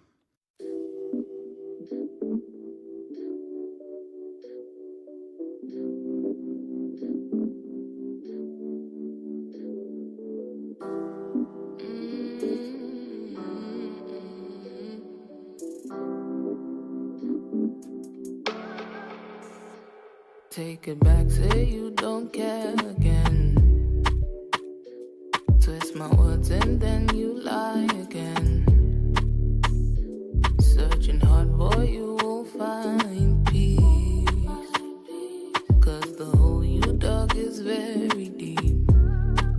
You've been out here begging for it, dying for it. If it's trouble that you want, then you will find it. Got no reason to deny you. If it's trouble, you will find you. You will find, you will find, you will find. If it's trouble that you want, you will find, you will find, you will find. If it's trouble that you need, boy, you will find, you will find. If it's trouble that you want, you will find, you will find, you will find. If it's trouble that you need, boy, that's right. I've been burned by you so many times, but I'm older, can see your disguise. Nice mellow morning grooves. That was Nigerian-Canadian singer-songwriter Neza with a song called Trouble. 25 minutes after 7 o'clock, and you're listening to Information Radio on CBC Radio 1. I'm Emily Brass, and it's time now for some sports news. Scott Reguer joins us from the CBC Sports Desk. Good morning, Scott. Hey there, Emily. So let's talk with curling. People in Manitoba want to know about that near-perfect Tournament of Hearts for Rachel Homan.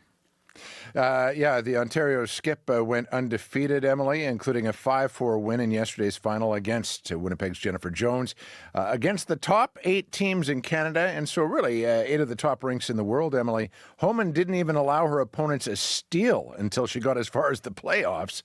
What makes her performance all the more impressive, though, is she did it all just 6 months after giving birth. Homan had her sons Briggs and Riot and her daughter Bowen on her mind after yesterday's title win. We didn't have as much time as we would have liked because of the kids, but I wouldn't have had it any other way. They motivate us. They keep us so excited to be able to share this journey with them and show them what dedication and hard work and setting your goals high. And it's just so exciting to be a part of that journey with our families. Homan's 4th career Scotties title comes, as mentioned, at the expense of the retiring Jennifer Jones, a past Olympic and world champion as well as a 6-time Scotties winner. Jones told an appreciative crowd in Calgary it is time for her to focus more on her children. For me, it was just, I don't want my kids to look back on life and think that their mom was never front row center cheering them on like my mom was for me. But they keep asking me to change my mind, so we'll see. Is there a more likable athlete than Jennifer Jones? I'm not sure. When she isn't watching her daughters play sports or practicing law, she will compete with her husband Brent Lang in mixed doubles going forward.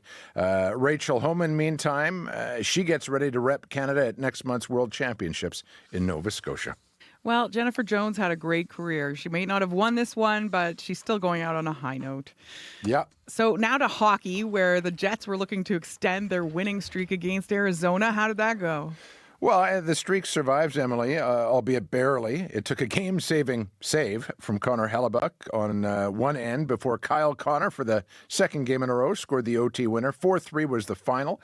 It was the second successive contest that the Jets got out to a multi-goal lead but ended up salvaging a win in overtime. And given that, Coach Rick Bowness was asked whether the team's getting away from the defensive structure they've had for so much of this season. I'm not concerned about it. Do we have to stay on top of it? Yes. We can tighten it up. But listen, it's going to happen. You play 82 games. Every game is not a Picasso. It's not. And when you see little things creeping in, we address it. We have the best winning percentage in the Western Conference. So the little tweaks that we need to stay on top of, we'll stay on top of. Yeah, Bonus is right on. Because the teams ahead of them in the standings have played more games, Winnipeg does have the best winning percentage. They'll have a shot at taking first place in their division outright tomorrow against the St. Louis Blues. Not every game's a Picasso. I should remember that one. And it was a memorable weekend in soccer as well? It was for Olivia Smith, for sure. The teenager from the Toronto area scored in her first ever senior start for the country in a Gold Cup win over Paraguay. With Christine Sinclair retired, Emily, goal scoring stands to be Canada's biggest challenge going forward, and Smith represents one of its biggest hopes in that vein. Meantime, in the opening weekend for Major League Soccer, there appears to be hope for Toronto FC. After finishing dead last year, TFC went into Cincinnati and played to a scoreless draw against the defending league champions. Very nice to see John Herdman with a smile on his face after his first match as coach of Toronto FC. Thank you, Scott. You betcha. That's Scott Regehr from the CBC Sports Desk. We're coming up on local news time. A few school announcements to tell you about. Evergreen School Division, Lakeshore School Division, and St. Laurent School in the Prairie Rose Division are all closed today because of this weather and worsening conditions in some parts of the province. Here to tell us more about all of that is Corey Funk. If you're heading eastbound on Portage at Wall Street, heard it from Angela probably about 45 minutes or so ago about a 5-car collision in the far left turning lane that takes you onto Wall Street. That's eastbound Portage at Wall. Careful, look out for that. It's very treacherous, as you can imagine, if that's kind of any indicator. On the highways, heard on the south perimeter on Highway 1 east of the city, but also west of the city, of course, on Highway 1 as well. Not ideal conditions, tough to find your lane, very slippery. So just be careful if you're hitting the highways. And if you have any more updates for me, give me a call on the CBC commuter line. That number 204-788-3093. The CBC News is next. This is CBC News. Good morning. I'm Heather Wells in Winnipeg. At 7:30, it is blowing, snowy, -3 right now in Winnipeg. We're expecting a couple centimeters of snow today. with a high of 3. Well, that spring-like weekend is over, and you are stepping into a wintry morning. Extreme cold warnings for part of northern Manitoba, snowfall warnings for the west, and Winnipeg, as you can see, is not escaping the snow. CBC reporter Megan Ketchison is out on this blustery morning. Megan. Well, you went to bed with spring and you woke up with winter this morning in Winnipeg. Right now, we have a lot of snow that's fallen down. I've been talking to Environment Canada. There was a fast-moving system that went through about 4 o'clock this morning, dumped about a little bit more than 2 centimeters of snow on Winnipeg, and we're expected to see a bit more than that. If you are out and about, the heaviest snow is in the Dauphin and St. Rose Swan River area. We're still waiting for some snowfall totals there. But highways in Manitoba, you're looking at Highway 75, the number 1 east of Winnipeg, 8 and 9 north of Lockport on 9. We're snow covered. The others are partially covered. But this has just been a fast-moving system that's moving through, I'm told, from Environment Canada. We're getting a bit of a pause in the snow right now in Winnipeg, and we're going to be seeing more later. There are school closures in parts of the province where this is heavier. You can check our website for those school closures. But winter has come back with a bit of a vengeance this morning in Winnipeg. Reporting live, Megan Ketchison, CBC News. Thanks so much, Megan. Well, fire crews are wrapping up, making way for demolition crews later this morning on Spence Street, just south of Broadway. Fire crews were called just after midnight about a fire burning in a vacant house. Spence is closed from Broadway south, but you can still get through on Broadway. A Brandon landlord is calling for more help with problem tenants. Shirley Harkness says her only rental property is destroyed. It has holes and graffiti on the wall, dirty adult diapers and cigarettes on the floors, and the back door is broken from a large piece of wood used as a barricade. Harkness says she spent months trying to evict the tenants because of the damages, complaints from neighbors, and multiple police calls. She says the Brandon Residential Tenancy Branch hasn't been any help. It shouldn't be that a tenant has more rights in somebody's house than the owner of the house. We're the ones paying the taxes. A provincial spokesperson says it has 2 full-time staff for the Brandon area, but did not confirm if the Brandon office is short-staffed. A show of solidarity with Ukraine. The Canadian Museum for Human Rights was packed as this weekend marked 2 years since Russia's full-scale invasion of the country. Olena Shapoval has family fighting on the front lines. It's very hard. The previous 2 days, I was crying so much. Sorry. Because it's very hard. Very hard. Every time you try, if you are not in Ukraine, you do everything possible to help in different ways. Shapoval says every day starts by checking the news, and she urges people not to forget the war. RCMP say they have found the body of a young man from the Pas who went missing this weekend. 19-year-old Peter Charlotte was last seen Saturday evening. He was walking away from a home off Highway 283 near the Manitoba-Saskatchewan border. Police say they found Charlotte's body about 3 kilometers from where he was last spotted. RCMP in the Pas and the Chief Medical Examiner's Office are investigating. Some Winnipeggers say they can't figure out why the site of the former Vulcan Iron Works building hasn't been cleared yet. What's left of that structure on Sutherland caught fire again over the weekend, months after it was marked for demolition. Owner Sheldon Blank has appealed a city order to clear it up. He says it contradicts a provincial stop work order over concerns about asbestos contamination. Catherine Bitney lives in North Point Douglas and couldn't believe there was another fire. What, again? You know, we're really tired of Mr. Blank's properties going up in flames. You know, why are we allowing this? Why isn't the province, getting its butt in gear regarding the asbestos? Why is the city allowing it to just sit there? A hearing on Blank's appeal has been pushed back until late April. Jennifer Jones and her St. Vital rink were denied a final Scotties championship last night. Jones took a final bow before the Calgary crowd after suffering a heartbreaking defeat in this year's Scotties Tournament of Hearts. Ontario's Rachel Homan edging Jones 5-4. Jones has said this is going to be her final Scotties. She's retiring from team curling with 6 titles, 18 Scotties appearances, an Olympic gold medal, and 2 world championships. And just seconds into overtime. Kyle Connor on TSN with his second overtime winner in as many games as the Jets edged the Coyotes last night 4-3. After a strong first half for the Jets, Phoenix came back. Head coach Rick Bowness sees areas where his team can tighten things up, but he's not worried. You play 82 games. Every game is not a Picasso. It's not. And when you see little things creeping in, we address it. So we'll stay on top of it. The Jets now are 1 point back of first place Dallas in the Central Division. Winnipeg gets a day off before seeing action again, hosting the St. Louis Blues tomorrow night. You can find more news updated throughout the morning. Just head to cbc.ca/Manitoba. Heather, did you know daylight saving time is just in 2 weeks? I have been counting the days. You're a fan? Tell us why. Because, well, when you switch, I mean, it is hard to start with because you do lose an hour of sleep at the beginning, but the benefit is you get more daylight towards the end of the day. All right. Well, I like my long afternoons. Me too. The more daylight, the better.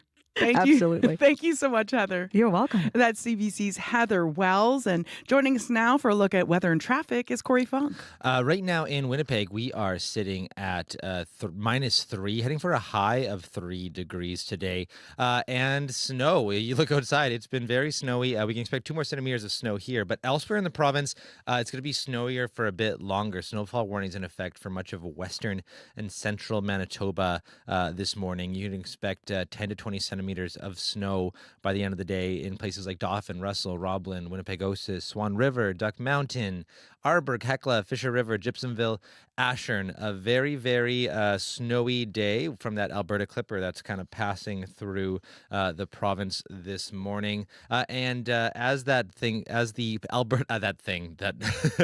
Alberta Clipper, nasty thing causing so much trouble today. Exactly, that mean old Alberta Clipper. Once it leaves, it's gonna leave behind very cold conditions. I'm looking ahead for here in Winnipeg, for example. It's gonna dip down to -18 tonight. And then tomorrow, it's going to stay cold for a high of -16 tomorrow.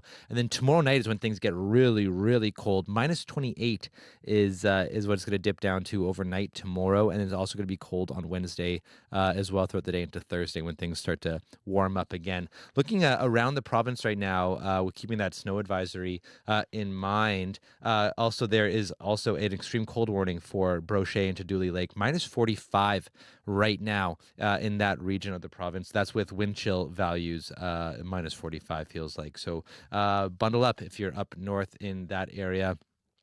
Just going a little bit further south. Very cold in Thompson right now too. -28, heading for a high of -21 today. Sunny though, which I guess maybe is the bright side there. Brandon, -5 right now. You're heading for a high of 0. You can get some snow and freezing rain. Dauphin, -6, heading for a high of -7 today. You actually get a dip down today, get colder. You can expect another 5 to 10 centimeters today of snow. And here in Winnipeg, I already heard from a couple colleagues who made their way in that freezing rain. There's already been a little bit of that this morning as well. So may want to wear a bit of like a rain jacket on top of like a poofy jacket might be the move. Oh my gosh, how many layers do we need now? I know, that's how you dress in the East Coast for the winters. So and the baseball cap. I see you're even wearing one. It keeps it off your face. That's exactly why I got it. It's handy dandy. Exactly. And so that's your weather today, -3 here at the Forks right now. Moving to your traffic, it's a very busy morning right now. If you're heading eastbound on Portage, may still be an issue. I heard from Angela maybe around an hour ago that there was a 5-car collision on the left turning lane at eastbound Portage at Wall. So that prevents you from actually getting to that lane to turn left onto Wall Street. So careful there. It's just blocking that turning lane, at least what I last heard. But highways, as you can imagine, very slippery, very treacherous, just tough to drive, tough to know where your lane is. I heard from a few people who said they're playing the game, Where is my lane? Which is not a very fun game to play. No. But so look out for that. That's even here in the city. Southbound Main Street, for example, I heard it's like that as well before the plows came through. So be careful. Heard about cars going to the ditch. Heard from Maria around Deacon's Corner. She saw one go right in. Have to go 60, 65 kilometers an hour just to stay safe. So if you see anything else going on out there, give me a call on that CBC commuter line. I'll let folks know what you're seeing out there. Oh, and one final thing. Almost forgot. Sorry about that. Traveling Transconian gave us a call on that commuter line. Oh, yeah. Westbound, the Dugald Bridge, right before La Jamodier there, that coming off of the bridge at the very bottom in the middle lane, there's a stalled car right in the middle lane. You have to go right or left to get around it. That's causing some backups on Dougal Bridge going westbound right before La Jamaurie. So look out for that. If you see anything else, 204-788-3093. Thanks, Corey. Thank you. That's CBC's Corey Funk. And of course, these hazardous road conditions have also closed some schools. Evergreen School Division, Lakeshore School Division, and St. Laurent School in the Prairie Rose Division are all closed today. Well, still to come later in the show, another low-cost carrier, Lynx Air, is winding down its operations. What does this mean for passengers scrambling to get home? After 8, we'll speak with an air travel expert about the future of budget airlines in Canada. But first, you heard me ask Heather about the time change coming up and whether you're normally up with the birds like Heather is or a real night owl enjoying the wee hours. Daylight saving time can really ruffle your feathers. It's coming up in just 2 weeks. So for some tips on how to prepare, we're joined by Dr. Christopher Labos. He's an epidemiologist, cardiologist, and author of Does Coffee Cause Cancer? And 8 More Myths About the Food We Eat. Good morning. Good morning. So, Dr. Labos, what's harder in your view, the spring or the fall time change? Well, it's definitely the spring because we're losing that hour of sleep and because most of us are chronically sleep deprived because this is the world that we live in. Losing that extra hour of sleep puts a real strain on the human body. I mean, not only do you feel fatigued and, is it less fun to go to work because of that sleep deprivation, it also has an impact on our health in both the short term. I mean, we do tend to see more traffic accidents on the Monday after the time change, but it also has long-term implications in terms of cardiovascular disease, hospitalization. So there is a real harm to this repetitive time change cycle that we subject ourselves to twice a year. And it's why there has been a debate in recent years about whether we should just get rid of daylight savings time altogether, whether it's actually doing more harm than good. But I guess there are ways to prepare yourself. How far in advance can you get ready for that time shift? Well, here's the thing. Yeah, I mean, at the end of the day, the problem with daylight savings time is you're losing that hour of sleep. So because our wake-up times tend to be fixed because of the way we organize our lives, the one thing that you have control over is when you go to bed. So if you can go to bed 30 to 60 minutes earlier, you are largely going to mitigate the effects of that sleep deprivation. And that's really all it takes. About 1 to 2 days before the time change, if you can just make it a point to go to bed a little bit earlier, you will get yourself on a schedule that will make it that you won't feel that much of a disruption come Monday morning. That's if you can actually fall asleep 30 to 60 minutes early. Like, are there tips for getting ready? Does melatonin help? Yeah, so you've hit the nail on the head. A lot of us have problems falling asleep, and that's where sleep hygiene comes in. And sleep hygiene is the term that we use to describe all of the things that help get you to sleep and keep you asleep. So don't bring your phone or your tablet with you to bed because doom scrolling on Twitter before bed is not good for sleep. But also having a good quality mattress and pillow. That helps. Having a quiet, dark room helps. Having a room that is not either too hot or too cold helps. And when you nap also makes a big difference. Taking naps in the afternoon, not particularly helpful if you want to fall asleep. So all of those things are part of sleep hygiene. Specifically with melatonin, though, melatonin is most useful for people who have jet lag or who do shift work, where their internal clock is out of whack, as it were. Because what melatonin is, it's the hormone that's released by your brain when it's dark that tells your body that it's time to sleep. So if it's midnight but your body thinks it's 5 p.m. because you're still, on a different time zone, that's where melatonin can be useful. It's not that useful if what you have is insomnia, sort of the run-of-the-mill insomnia that a lot of people have. Interesting. Good advice, too, for the adults. But what can we do for babies and young children or even pets to get them ready for the time change?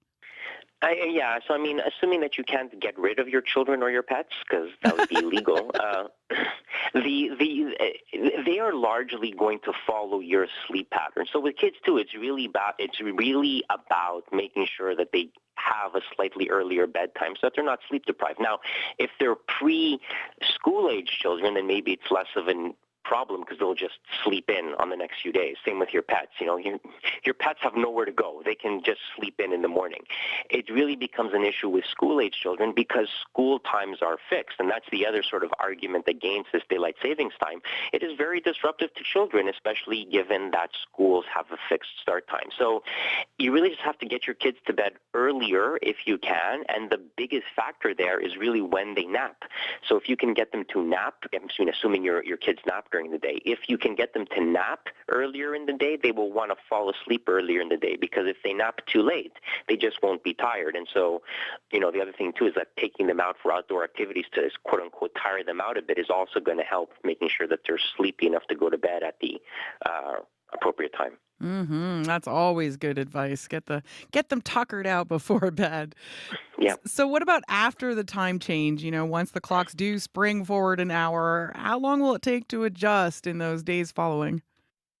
The rule of thumb is that it takes about a day per hour of adjustment. So, if you've ever traveled to Europe or Asia or somewhere where you've had to cross multiple time zones, if you are on a 5-hour difference, it's going to take you about 4 or 5 days to recover from that. So with this time change, you're probably going to feel the effects for maybe a day or two. I mean, it's not an accident that we do this on the weekend so that people can recover a little bit on the Sunday and not have it as hard on Monday. But you are still going to feel it for a bit. But come Tuesday, Wednesday, later in the week, it would be surprising if you were still feeling the effects of the time change. You may still be feeling the effects of chronic sleep deprivation, but that 1-hour shift is probably no longer that much of a factor. Okay, so it's temporary. Good to know. Thank you so much. My pleasure. You take care. That was Dr. Christopher Labos, an epidemiologist, cardiologist, and author of Does Coffee Cause Cancer? And 8 more myths about the food we eat. And we reached him in Montreal.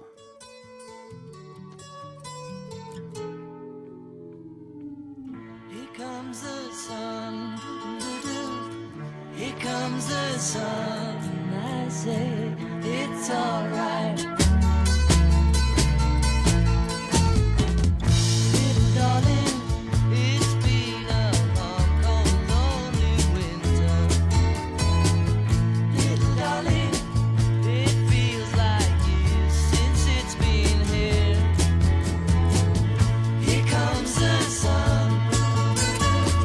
Here comes the sun.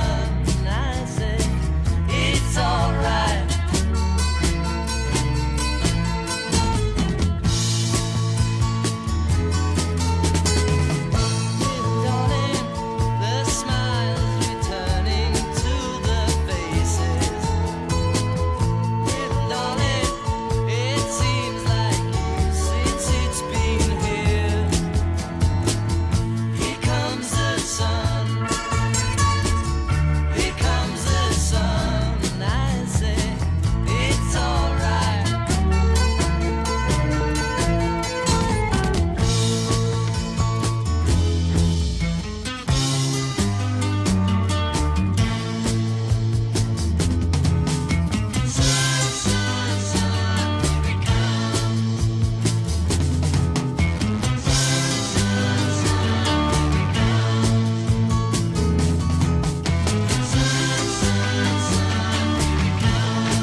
Beatles with Here Comes the Sun. And, well, we might not get a ton of sun today in Winnipeg. We're expecting a high of 3 with snow ending this morning. So maybe we'll get a little peek of the sun later today. It is now 10 minutes before 8 o'clock, and you're listening to Information Radio on CBC Radio 1. I'm Emily Brass in for Marcy Marcusa. Quick traffic update. Christy called the commuter line to let us know that the collision at Portage and Wall Street is now clear. But look out for a stalled car at the bottom of Dugald Bridge in the Middleland, just before Lajmodier. It's got traffic backed up quite a bit, and that's according to the traveling Transconian. So thanks for calling in. The highways are still treacherous, especially Highway 16. That's according to Thomas, who's around Russell. Give us a call on the commuter line if you see anything else. That is 204-788-3093. And of course, the dangerous road conditions have some schools closed today, including those in the Evergreen School Division, the Lakeshore School Division, and St. Laurent School in the Prairie Rose Division are all closed today.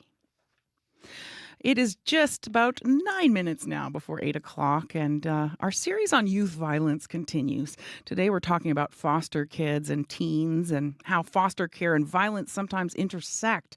A Winnipeg woman we're calling Janice is a foster parent and a full-time teacher. We're withholding her name to protect her identity. She's been a foster parent to 3 teenagers at different times and working with different agencies, and she's also worked for 3 different Manitoba school divisions.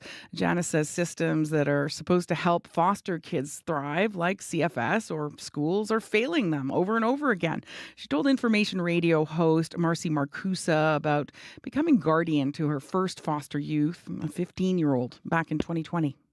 We were living rurally. He came from a slightly bigger town to our even smaller town. And had he come in with any history of violence? He had an impression that he was never safe at the school that he had been going to, that he was never fully safe there. And I don't know if that is actually the case or not, but that was the feeling that he had. How did that impact how he integrated into your family? He didn't show any violent tendencies at all to me. He was absolutely amazing. We got along really well. He did really well at school when we got him registered and started there. He was diagnosed with ADHD, and along with that diagnosis very often comes impulsive behavior, some difficulty taking time to think things out before reacting to things. And one of the first things he said when he had an intake meeting with the school was that he didn't put up with bullies or someone picking on someone else. There was an incident of violence that is important to our conversation and understanding things. What happened? He had been experiencing a lot of stress with his biological family, with one parent in particular. And we had been getting the advice from numerous medical professionals saying that he should probably avoid contact with that person. But CFS didn't agree with that. They are always interested in reunification, and I totally understand that. We certainly don't want to keep families apart. In his case, though, as a 15-year-old boy who had just entered care, it was a major stressor on him anytime he saw this parent. And he had been forced to see this parent quite a bit, 2 days in a row. Things kind of came to a head, and he did react violently to a bullying situation at school. Violently how? He brought a weapon to school, a sharp-edged weapon, and he attacked another student. How did the school manage it? He was immediately expelled, essentially just thrown out of the community because it was a very small community. He wasn't originally from there, and it wasn't considered safe for him. But also, I did not see the school do a thorough investigation into what led to the violent reaction by my foster son. They essentially washed their hands of him and didn't bother following up to ensure that he got any credit for the classes he had been in or really ask after his well-being in any way. He was removed from my home because I was in that small town. So he was taken into RCMP custody immediately. They asked me, even though technically at that point I was no longer his foster parent, there wasn't anybody else that was coming out to help him. There was no one from CFS, no caseworker. It was just me with the boy waiting at the RCMP dispatchment. Eventually around midnight, they let him go, and CFS asked me over the phone if I could take him to Children's Emergency in Winnipeg to have him assessed, get a psychiatric assessment. Early the next morning, hospital staff said that no one would be assessing him and that I needed to drive him back to the CFS office so that they could take it from there. Was he ever back at school after that? No, he was placed into a rural emergency placement. They were out in the middle of the country, and he was kept there for, I think, up to 2 weeks. And where did he go after that? Then they put him into an emergency home in Winnipeg, close to downtown Winnipeg. So what was his reaction to that? What did he say to you? I mean, he just didn't know what was going to happen. After a couple of months in the emergency placement, he was put into a longer-term group home where, again, it's not a home-like environment. It is staff there on shift. It's nowhere that a child is going to really grow attached, make attachments with adults. I was still advocating quite a bit for him. I would let the group home know if he was saying something where he needed a doctor's appointment. How did he do in the group home in Winnipeg? He did not do well. He was out of the home most of the time. He would very often go to a local skate park. And unbeknownst to me, he was getting involved in some very dangerous situations, situations with weapons, driving illegally, meeting all sorts of people. And it escalated to a point where he did end up in custody. So where is he right now? Of course, he's older now. He was placed up north. He was in custody until he was 18. And then at that point, he was moved to an independent living situation. As his foster parent and someone who's lived this experience with this teenager, where, in your opinion, could he have been caught by a system that would have improved? I hate using the word outcome because this is a human being, and was your foster son. But when you look along the trajectory there, is it at the point with the school, at the point with the placement? If CFS had helped you as you were waiting with him in RCMP in Winnipeg, now he's at a group home. What are the most critical points where you see that the systems need improvement that could have caught him? Well, in his specific case, I would say that CFS failed him when he should have been protected from a parent, and then he could not get a psychiatric assessment in a timely manner. Then CFS putting him in a group home in Winnipeg when he came from a rural area, and it wasn't like he was put into a family home. Essentially, it's a glorified shelter situation. I was really the only one who was really taking care to check on his well-being, and I had absolutely no power in this situation. CFS wasn't listening to me because I wasn't his foster parent anymore. That was Janice, a foster parent and teacher, and we're withholding her real name to protect her identity. We'll share part 2 of her story tomorrow when she explains what she thinks needs to change. Coming up on World Report time, but first, some local news headlines with Heather Wells. Good morning. Well, a Brandon landlord is calling for more help with problem tenants. Shirley Harkness says her only rental property is destroyed, and she says Manitoba landlords need more protection. And some people in North Point Douglas say they can't figure out why the site of the former Vulcan Ironworks building hasn't been cleared. What's left of that structure on Sutherland caught fire again on the weekend. More Manitoba news at 8:30. Thanks, Heather. You're welcome. That's CBC's Heather Wells. And still to come, another low-cost air carrier shuts down. After World Report, we'll speak with an air travel expert on the state of budget airlines in Canada as Lynx Air winds down its operations. All coming up on Information Radio.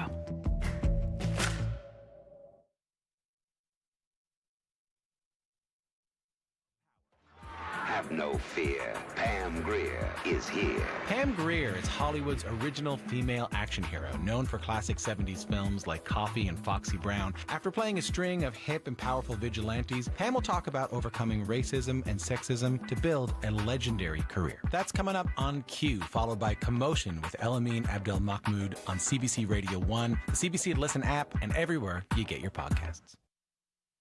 The CBC News is next. Coming up in half an hour, it's The Current with Matt Galloway. There are too few teachers in school boards across this country, leading to larger classes, more substitute teachers, and disrupting education for students. Some provinces are changing classroom training in response. We'll tell you what that means coming up on The Current. This is World Report. Good morning. I'm Marcia Young. An inquest into the death of the man behind Canada's worst mass stabbing begins today in Saskatchewan. A jury will look into the circumstances surrounding the death of Miles Sanderson after he was taken into police custody. Sanderson stabbed 11 people to death and injured 17 others in 2022. Most of the victims were from his own community of James Smith Cree Nation. The CBC's Sam Sampson reports. It's something that we talk about a lot because we knew Miles. Vanessa Byrne says her ex-partner's death and violence may always shadow her family's future, but hearing exactly what killed him might help them see brighter days. It's just shocking still, but we're ready to move on. Miles Sanderson killed Burns' father and 10 others in September 2022. He also injured 17 others. All but one were from James Smith Cree Nation in Saskatchewan. After an almost 4-day manhunt, RCMP chased Sanderson down in a stolen truck and arrested him on the side of a highway. Shortly after, Sanderson went into medical distress and died in RCMP custody. According to Ottawa sources, he ingested drugs before he was arrested. The coroner service has said Sanderson suffered no blunt force trauma. Still, his in-custody death triggered a mandatory inquest to determine what killed him and find ways to prevent similar deaths. Criminology researchers like Mandy Gray at Trent University in Peterborough, Ontario, worry the inquest's narrow scope ignores racial and cultural backgrounds. Well, it's really central to many of their identities, to their experiences with police, but within the law, that link is not always clearly made within the contexts of these inquests. For the first time, the public will hear from the RCMP officers who arrested Sanderson. Many hope for details about what medical distress meant in this case, how long after the arrest it happened, and what exactly RCMP did to try and save Sanderson's life. Sam Sampson, CBC News, Regina. An ally of Russian opposition politician Alexei Navalny says he was close to being freed in a prisoner swap at the time of his death. Алексей Навальный мог бы сейчас, прямо сегодня, сидеть на этом месте. Maria Pevchik says talks about exchanging Navalny and 2 unnamed U.S. nationals for Vadim Karsakov, a Russian security service hitman jailed in Germany, were in the final stages. She did not name which U.S. nationals, but the United States has said it is trying to get reporter Evan Gershkovich and former Marine Paul Whelan home. Pevchik says she confirmed negotiations for the swap were in their final stages on the evening of February 15. Navalny died the next day. The Kremlin has denied Russia had any involvement in his death. The Palestinian Authority's prime minister has announced his resignation. Mohammed Shtayyeh says he and his government have officially submitted their plan in writing to President Mahmoud Abbas. U.S. officials have been vocal about their wish to see the reformed government for the people of Gaza. CBC's Abby Kodasan has the details. Palestinian Prime Minister Mohammed Shtayyeh says his decision to resign comes amid Israel's aggression in Gaza and unprecedented escalation in the occupied West Bank and Jerusalem. He says the next stage requires new arrangements given the new reality in Gaza. The U.S. has been pressuring Palestinian President Mahmoud Abbas to reform his Palestinian Authority, which partly administers the occupied West Bank. Washington would like to see the PA govern Gaza once the war ends, but Israeli Prime Minister Benjamin Netanyahu's own plan makes no mention of Palestinians playing such a role. From a security perspective, you're defaulting back into occupation. Jonathan Panikov is with the Atlantic Council. Any technocratic administrative group of individuals is not going to have any legitimacy in Gaza. It's immediately going to be seen as simply supporting Israeli will. On Sunday, Netanyahu said a ground offensive into Rafah will happen, even if the hostages are released by Hamas. If we have a deal, it'll be delayed somewhat, but it'll happen. If we don't have a deal, we'll do it anyway. About 1.4 million Palestinians are sheltering in Rafah, having been initially told by the IDF to move south for their safety. Aid agencies and some foreign governments have said a ground offensive into Rafah near the Egyptian border will be catastrophic, with mass civilian casualties. Abby Kwabasson, CBC News, London. The federal government will introduce new legislation to combat harmful online content today. The bill is expected to focus on making the internet safer for minors. Prime Minister Justin Trudeau first promised the new measures in 2019, but the bill died after the 2021 election was called. The CBC's Janice McGregor is in Ottawa. She joins me now. Janice, what are we expecting today as this bill is tabled in the House of Commons? Marcia, this is going to be controversial, not because of the what, but the how. Doing more to crack down on internet content that's harmful to children, of course, is a laudable goal. But how do you do that without infringing on free speech or setting up a regime that risks unintended consequences? Regulating the Wild West of the World Wide Web, that's always been fraught for any jurisdiction. Based on the title of this bill, we're expecting criminal code changes, potentially stiffer penalties for harmful online content, and the mandatory reporting of internet child pornography by persons who provide an internet service. Well, that's right there in the title of the bill that they've put on notice. But who's going to be doing the regulating? CBC News is reporting that the government's now proposing it not be the CRTC, but a new regulator purpose-built to work with service providers proactively and hold them to account.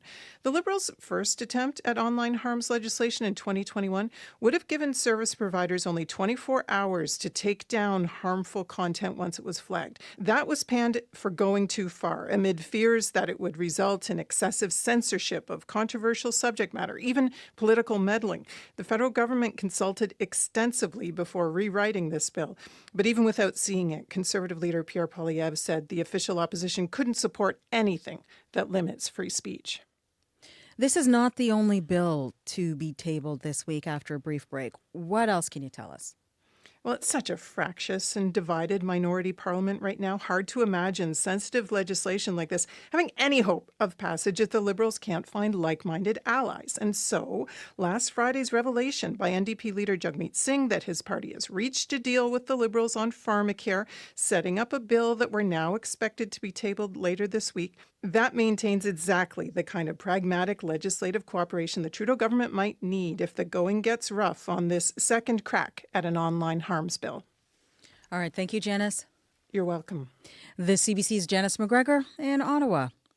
An Edmonton man is fighting Air Canada for compensation and accountability for his lost cell phone. The airline says it's not responsible for the personal device. It was last seen in the hands of an employee. As Carolyn Dunn reports, despite photo evidence, Air Canada says it's not liable.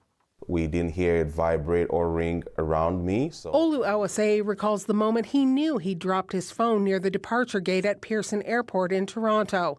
When he arrived home in Edmonton, he tried to track the phone, but it was turned off. That's when he noticed he had an alert from his security app, Bitdefender. It had snapped a picture of someone trying to unlock the phone. That someone was an Air Canada employee. At first, Awase was relieved. I was a little bit happy that, okay, I think I'm in good hands. He reported the missing phone in the photo to Air Canada. After weeks of back and forth, the airline said it had identified and interviewed a staff member and an eyewitness. Both reported the employee had turned the phone into Air Canada's customer service desk, but it was never seen again. And Awase is left thinking the worst. Why try to unlock it when you don't have a code? So that made me believe this was a case of a theft. Air Canada says despite its attempts to find the phone, it's not responsible as the phone was a personal item. But Toronto-based lawyer Weston Powell says the airline does have liability since the phone was last seen in an employee's hands. When someone comes into possession of someone else's property and that person's identification is known, they do have obligations to return that property. Awase is not giving up. He's hired a lawyer and filed the police report. Carolyn Dunn, CBC News, Calgary. A late British icon is being memorialized by the UK Royal Mint. 'Cause I gotta have faith.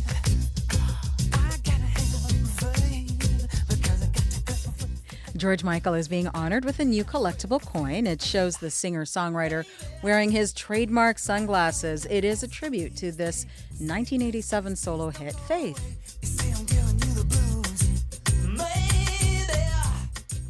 The new George Michael coin is the latest addition to the Royal Mint's Music Legends series. It has honored other British legends, including Elton John, Queen, and David Bowie. The new George Michael coin goes on sale today.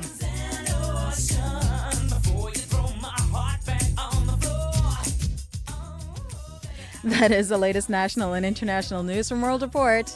I'm Marcia Young.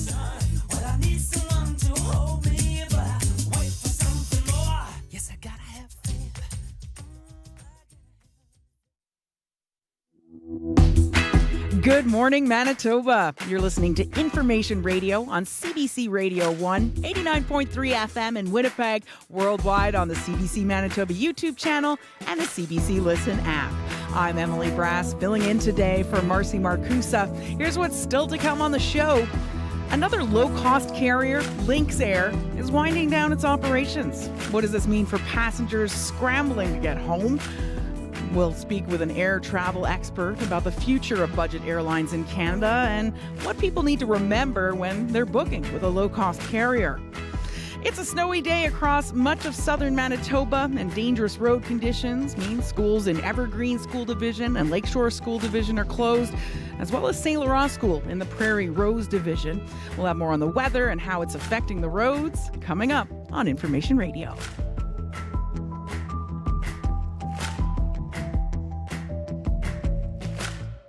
11 minutes after 8 o'clock, time for news headlines with Heather Wells. Good morning. A recent report says some Indigenous young people in Winnipeg want changes to Manitoba's healthcare system. 26 Indigenous young people joined a discussion last November to talk about their experiences with primary care delivery in this province. The report found they face discrimination in the healthcare system. We're going to hear from an advocate coming up.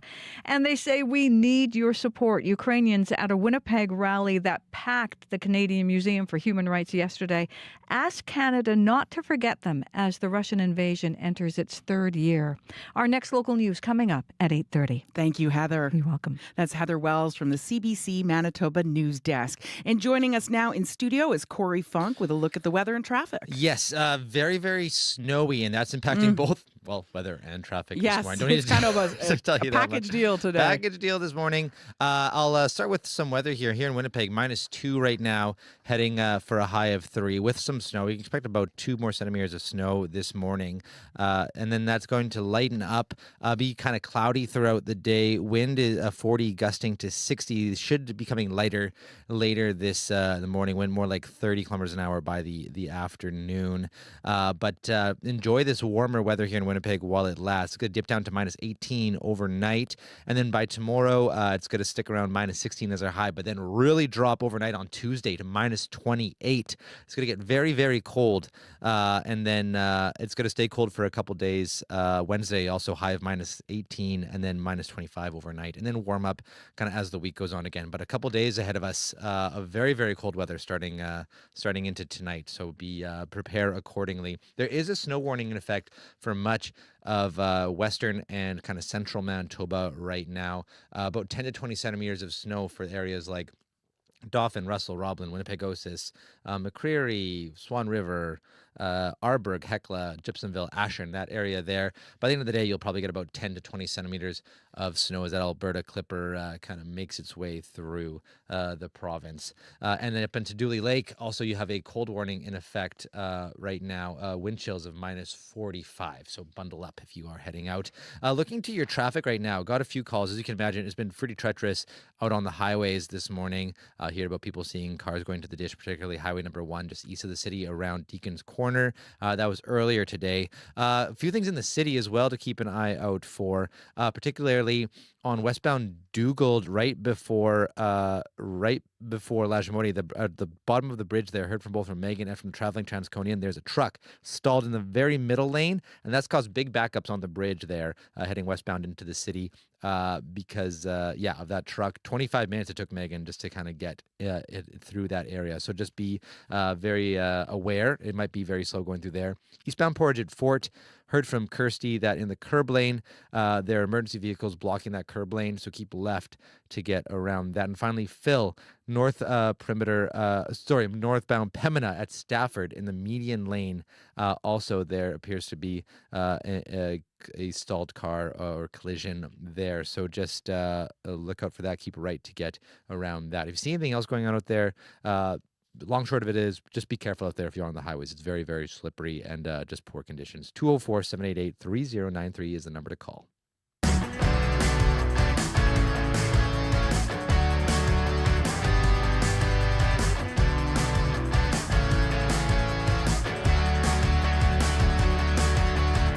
It's coming up on 8:15, -2 right now at the Forks, and you're listening to Information Radio on CBC Radio 1. I'm Emily Brass. Well, some travelers are scrambling today after another budget airline announced it's shutting down. Less than 2 years after entering the market, Lynx Air says it's no longer offering flights effective today. The Calgary-based airline says it can no longer keep up with rising operational costs and fuel prices, and it's not the only low-cost carrier that's faced challenges in the Canadian market in recent years. So what does this mean for passengers who booked flights with Lynx Air, and is this the end of ultra-low-cost carriers in Canada? Omar Kaywan is an air travel expert and co-founder of Goose Insurance. Good morning, Omar. Good morning. So what should people do if they had booked travel with Lynx Air for after today? Like, can they get a refund? What do they do? Well, as per the directives of the airline, the only thing that they can do is to contact their credit card company. And essentially what is going to happen is the credit card company is going to dispute the credit card charge for not providing a service back to the passengers. And it's going to take about 30 to 45 days, and the credit card company or the bank will make a decision after reviewing all the cases and may offer a credit back on the person's credit card. But for those people who actually have trip cancellation, trip interruption, another route might be to actually contact your insurance company and get a refund for the non-refundable portion of your trip cost or your airfare with Lynx. So for those who did purchase the travel insurance, it's a good idea to call your insurance company and start that process right away versus contacting the bank. So if someone paid by debit, are they just out of luck, or?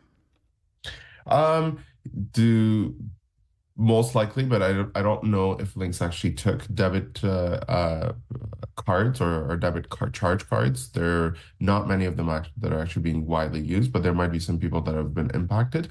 Most of the tickets that Lynx actually sold were charged on a credit card. So I think most of the cases are going to be focused on that. Okay, that's good. But what about those people who are stranded and have to rebook flights with other airlines? You know, maybe they're in the middle of a trip when this happened. What rights do they have? Well, technically, the air passenger protection rights do apply in here.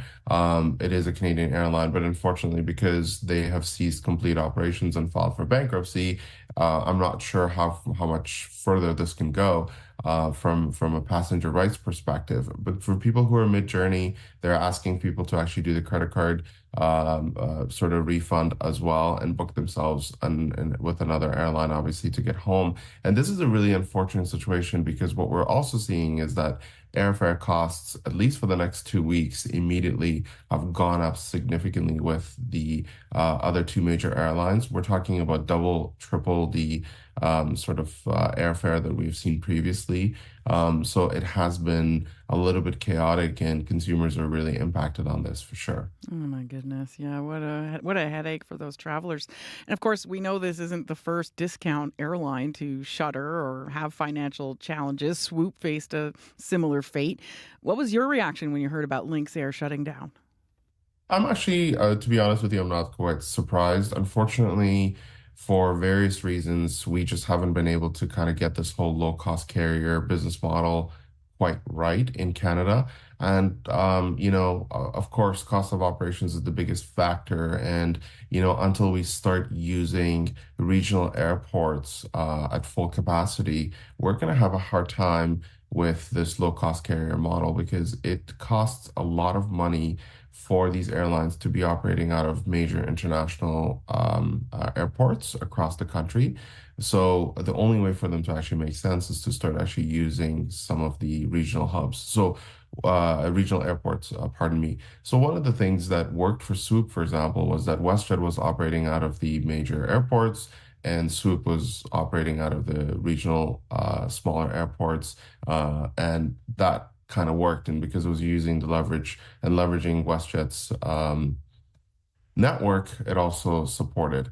But if we go back, and I've been saying this before as well, but even back to Canada 3000 days, where, we're not quite made for this. And even with Flair, I personally don't think that the Canadian consumer trust is on the low-cost carriers. Not too long ago, we do know that Flair planes were grounded. They owe a lot of taxes. I don't know what their fate is going to look like, but it is a very, very tricky situations, and it is putting Canadians in a not a lot of choice for low-cost carriers. And with those fewer choices, should Canadians be worried we might have to pay more for flights in the future?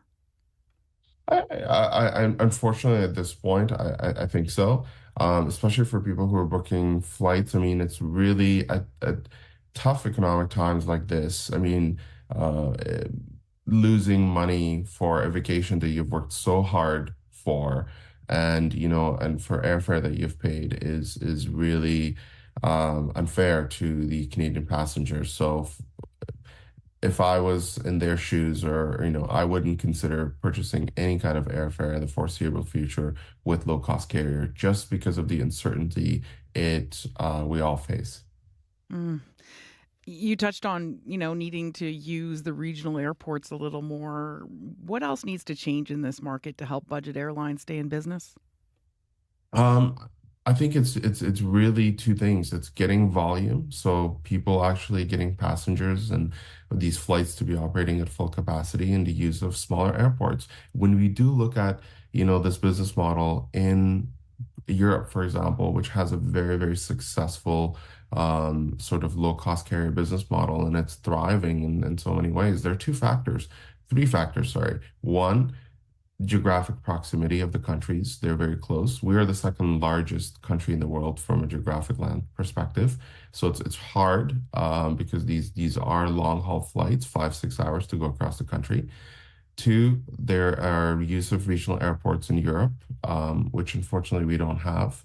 And there's enough passengers and density that they have that we unfortunately are lacking. So those are the three things where, if we could get these kind of going, then I think we do have a possibility and a chance to win in this business model. And for those who are still going to take a chance and book a flight with a low-cost carrier, what can they do to protect themselves financially? Whether you're booking with low-cost carrier or not, I think the one thing that we highly recommend is purchasing trip cancellation, trip interruption. Most policies, well, not all, but most policies do cover you for situations like this. So it's important to review the sort of policy coverage before you purchase, and do not buy it right away when you're booking your flights. Do some research and making sure that you get the right insurance policy. We learned during COVID the importance of travel medical insurance, and we all know how important it is, whether you're traveling outside of your home province or outside of Canada. And similarly now for trip cancellation, trip interruption, these are the moments where we do truly understand the value of the protection these travel insurance policies provide. So it's highly recommended for people who are continuing to obviously travel on these low-cost carriers, particularly and otherwise, to consider travel insurance. Thanks so much for joining us, Omar. You're very welcome. Thank you for having me. Omar Kaywan is an air travel expert and co-founder of Goose Insurance. Lynx Air said in a statement to CBC that it's working with passengers to find alternate travel arrangements to reach their destinations. The company says passengers can contact their credit card companies for a refund. Hi, I'm Paul Havershood, host of The Cost of Living, a national business show that looks at everything the world of money touches, which, admittedly, is a lot of stuff. The Cost of Living. Go beyond the facts and figures and discover the compelling business stories that affect the day-to-day lives of Canadians right across the country. Economics, business, and you. The Cost of Living with host Paul Havershrud. Available now on CBC Listen. 24 minutes after 8 o'clock, and you're listening to Information Radio on CBC Radio 1, 89.3 FM and 990 AM in Winnipeg, worldwide on the CBC Manitoba YouTube channel and the CBC Listen app. I'm Emily Brass, filling in today for Marcy Marcusa. Well, the singer-songwriter Rain has a new song. Check it out.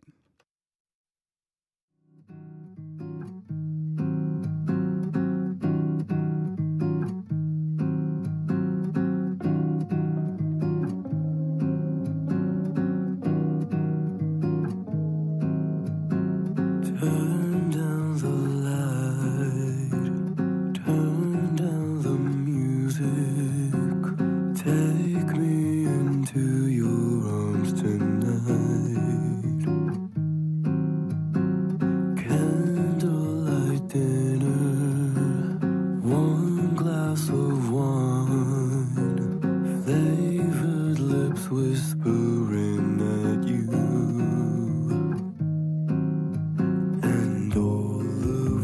Things you've wanted to make me the reason that you're falling. The love that you gave me won't ever escape me. Oh, my sin, mistakes I've made. The betrayed me. I've been off quite lately since that one night stay with you.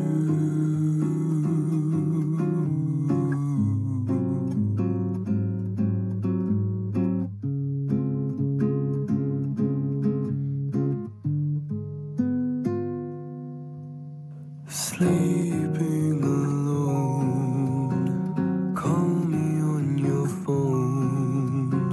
Tell me what you wanted from the start. Living in my solitude, somehow I've glued myself to you.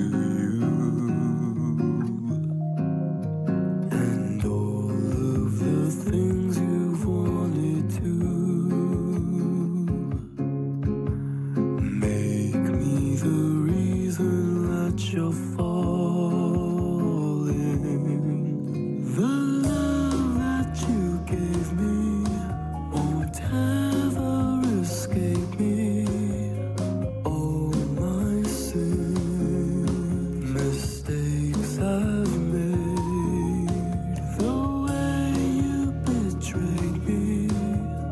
I've been off quite lately since that one night stay with you.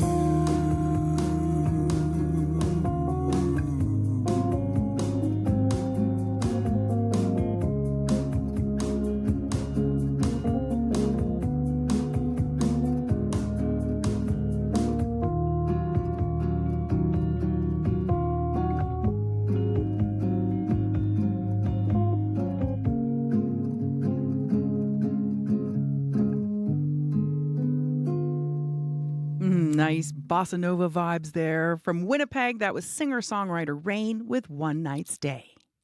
Hi there, I'm Gavin Crawford. I'm a writer, an actor, and a comedian. And for the last 8 or 9 years, I have been navigating life with my mother's increasing dementia. Has it been sad? Yeah. Has it been funny? Also, yeah. That's what my brand new podcast series, Let's Not Be Kidding, is about. It's the true story of my life as a comedian, my mom, and dementia. Let's Not Be Kidding. Get early access to episodes on CBC Listen. It's 28 minutes after 8 o'clock, and you're listening to Information Radio on CBC Radio 1. I'm Emily Brass, and it's a snowy day across much of southern Manitoba, and dangerous road conditions mean schools in Evergreen School Division, Lakeshore School Division are closed, as well as St. Laurent School in the Prairie Rose Division. And here with more on how this weather's affecting the traffic is Corey Funk. Yeah, lots of things to keep an eye out for if you're out there on the roads. Let's start with northbound Pembina at Stafford in the median lane. That's that left turn. The left turn lanes are blocked right now due to emergency vehicle that is on scene there. As well, Scurfield and Kennison, there's a stuck bus blocking the westbound curb lane on Scurfield. So keep left to get around that as well. Just heard from Alice on the commuter line, eastbound Fermor, just before St. Mary's in the turning lane. So right around Glenlawn area there. In the turning lane, that far left lane, there's stalled car there as well with no one in it. So it doesn't look like that's going to be moving anytime soon. So keep right to get around that. And overall, just hearing from a lot of folks out there on the highways in general that it's just not ideal conditions at all. Highway number 1, both west and east of Winnipeg, that very snowy, tough to find your lane, and just in general not an easy drive. One final thing here, heard from both traveling Transconian and Megan from Enola, westbound Dugald, right before La Jamodiere in the middle lane. At the base of the bridge, there is a stalled car causing big backups as well. Keep right or left to get around that. About 25 minutes to get through there, heard from Megan. So if you see anything else, one more traffic hit ahead of me, 204-788-3093. Thanks, Corey. Thank the you. CBC News is next. This is CBC News. Good morning. I'm Heather Wells in Winnipeg at 8:30. We've got some drifting out at the airport. No surprise. It is a stormy day in much of Manitoba. -2 right now in Winnipeg. Our high today is 3. Well, after a spring-like weekend, the last Monday in February has sent Manitoba right back into winter. CBC reporter Megan Ketchison is out on this snowy morning. Megan? Oh, yes. Winter is certainly back. There are snowfall warnings for Dauphin, St. Rose, Swan River, and Arborg. Up there, 10 to 20 centimeters of snow by the time the system blows through. Now, here in Winnipeg, the streets are clogged with snow. Salting trucks have been out on a number of the major routes, but I'm just seeing people trudging through the snow on the sidewalks. It's thick and it's heavy. Now, Highway 75, the number 1 east of the city, and 8 and 9 north of the city are also snow covered. Now, Shannon Moody with Environment Canada says there was a quick blast of snow by a fast-moving system that went through about 4 o'clock this morning. For southern Winnipeg, it was a really intense band of snow that went through. It was really quick, but really intense. Visibilities were reduced quite significantly, and it definitely dropped some accumulations as it went through. And we have gusty winds, of course, that are causing some issues with visibility as well out in the highways. And Moody says so far Winnipeg at the airport received a little more than 2 centimeters of snow, with another 2 centimeters expected tonight. Reporting live, Megan Ketchison, CBC News. Thanks so much, Megan. And if you're in western Manitoba, anywhere between 10 and 20 centimeters of snow in this system as you're under a snowfall warning. A report released this month says some Indigenous youth in Winnipeg want changes to Manitoba's healthcare system. 26 Indigenous young people joined a discussion last November to talk about their experiences with primary care delivery in this province. The report says the youth face discrimination in the healthcare system. Advocate Michael Redhead Champagne says it is important to have Indigenous staff in healthcare. So that when they are receiving services in the primary care or in the healthcare system, that they're able to relate and connect with another Indigenous person. The report's part of a national initiative that aims to hear from Canadians about primary care delivery. Marking the 2-year anniversary of Russia's full-scale invasion of Ukraine. The Canadian Museum for Human Rights was packed yesterday in a show of solidarity with Ukraine. Volodymyr Denis and his family have been in Winnipeg for just over a year. He says they're happy to be here, but the ongoing war is always on their minds. This war eventually or sooner will end. So we hope for that. So we'd like to say that the war is still there and we need your support.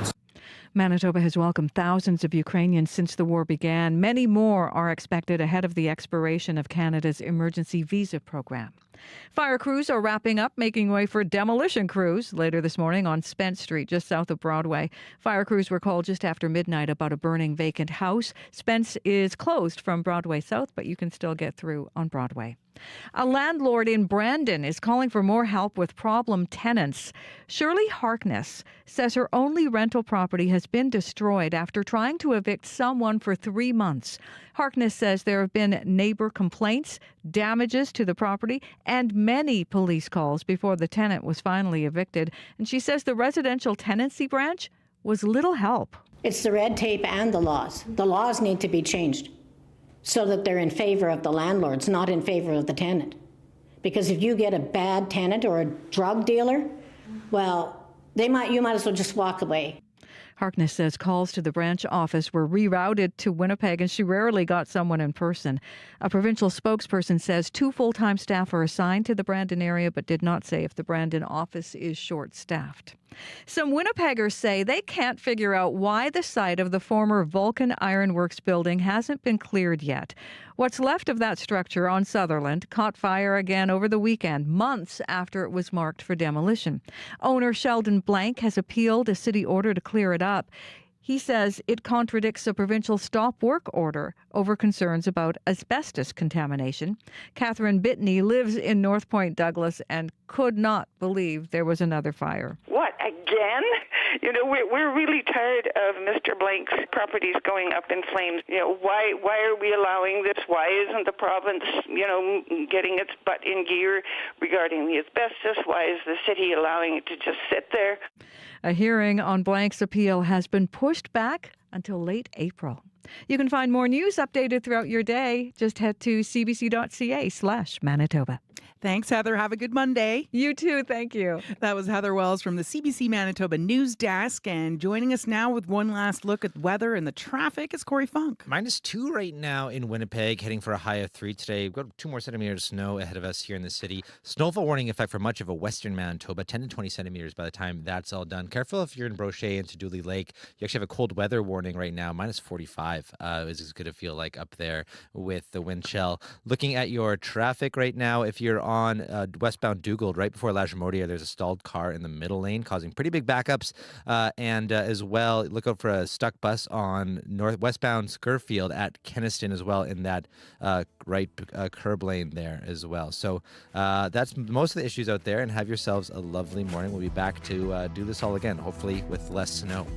Yeah, no kidding. Thank you, Corey. Thank you. That's CBC's Corey Funk, our show director. Our technician is May McKillop, and producing the CBC Manitoba YouTube channel is Brad Lillies. I'm Emily Brass, filling in today for Marcy Marcusa. She'll be back tomorrow. The Kern is up next. Hope you have a great start to your week today. Happy Monday.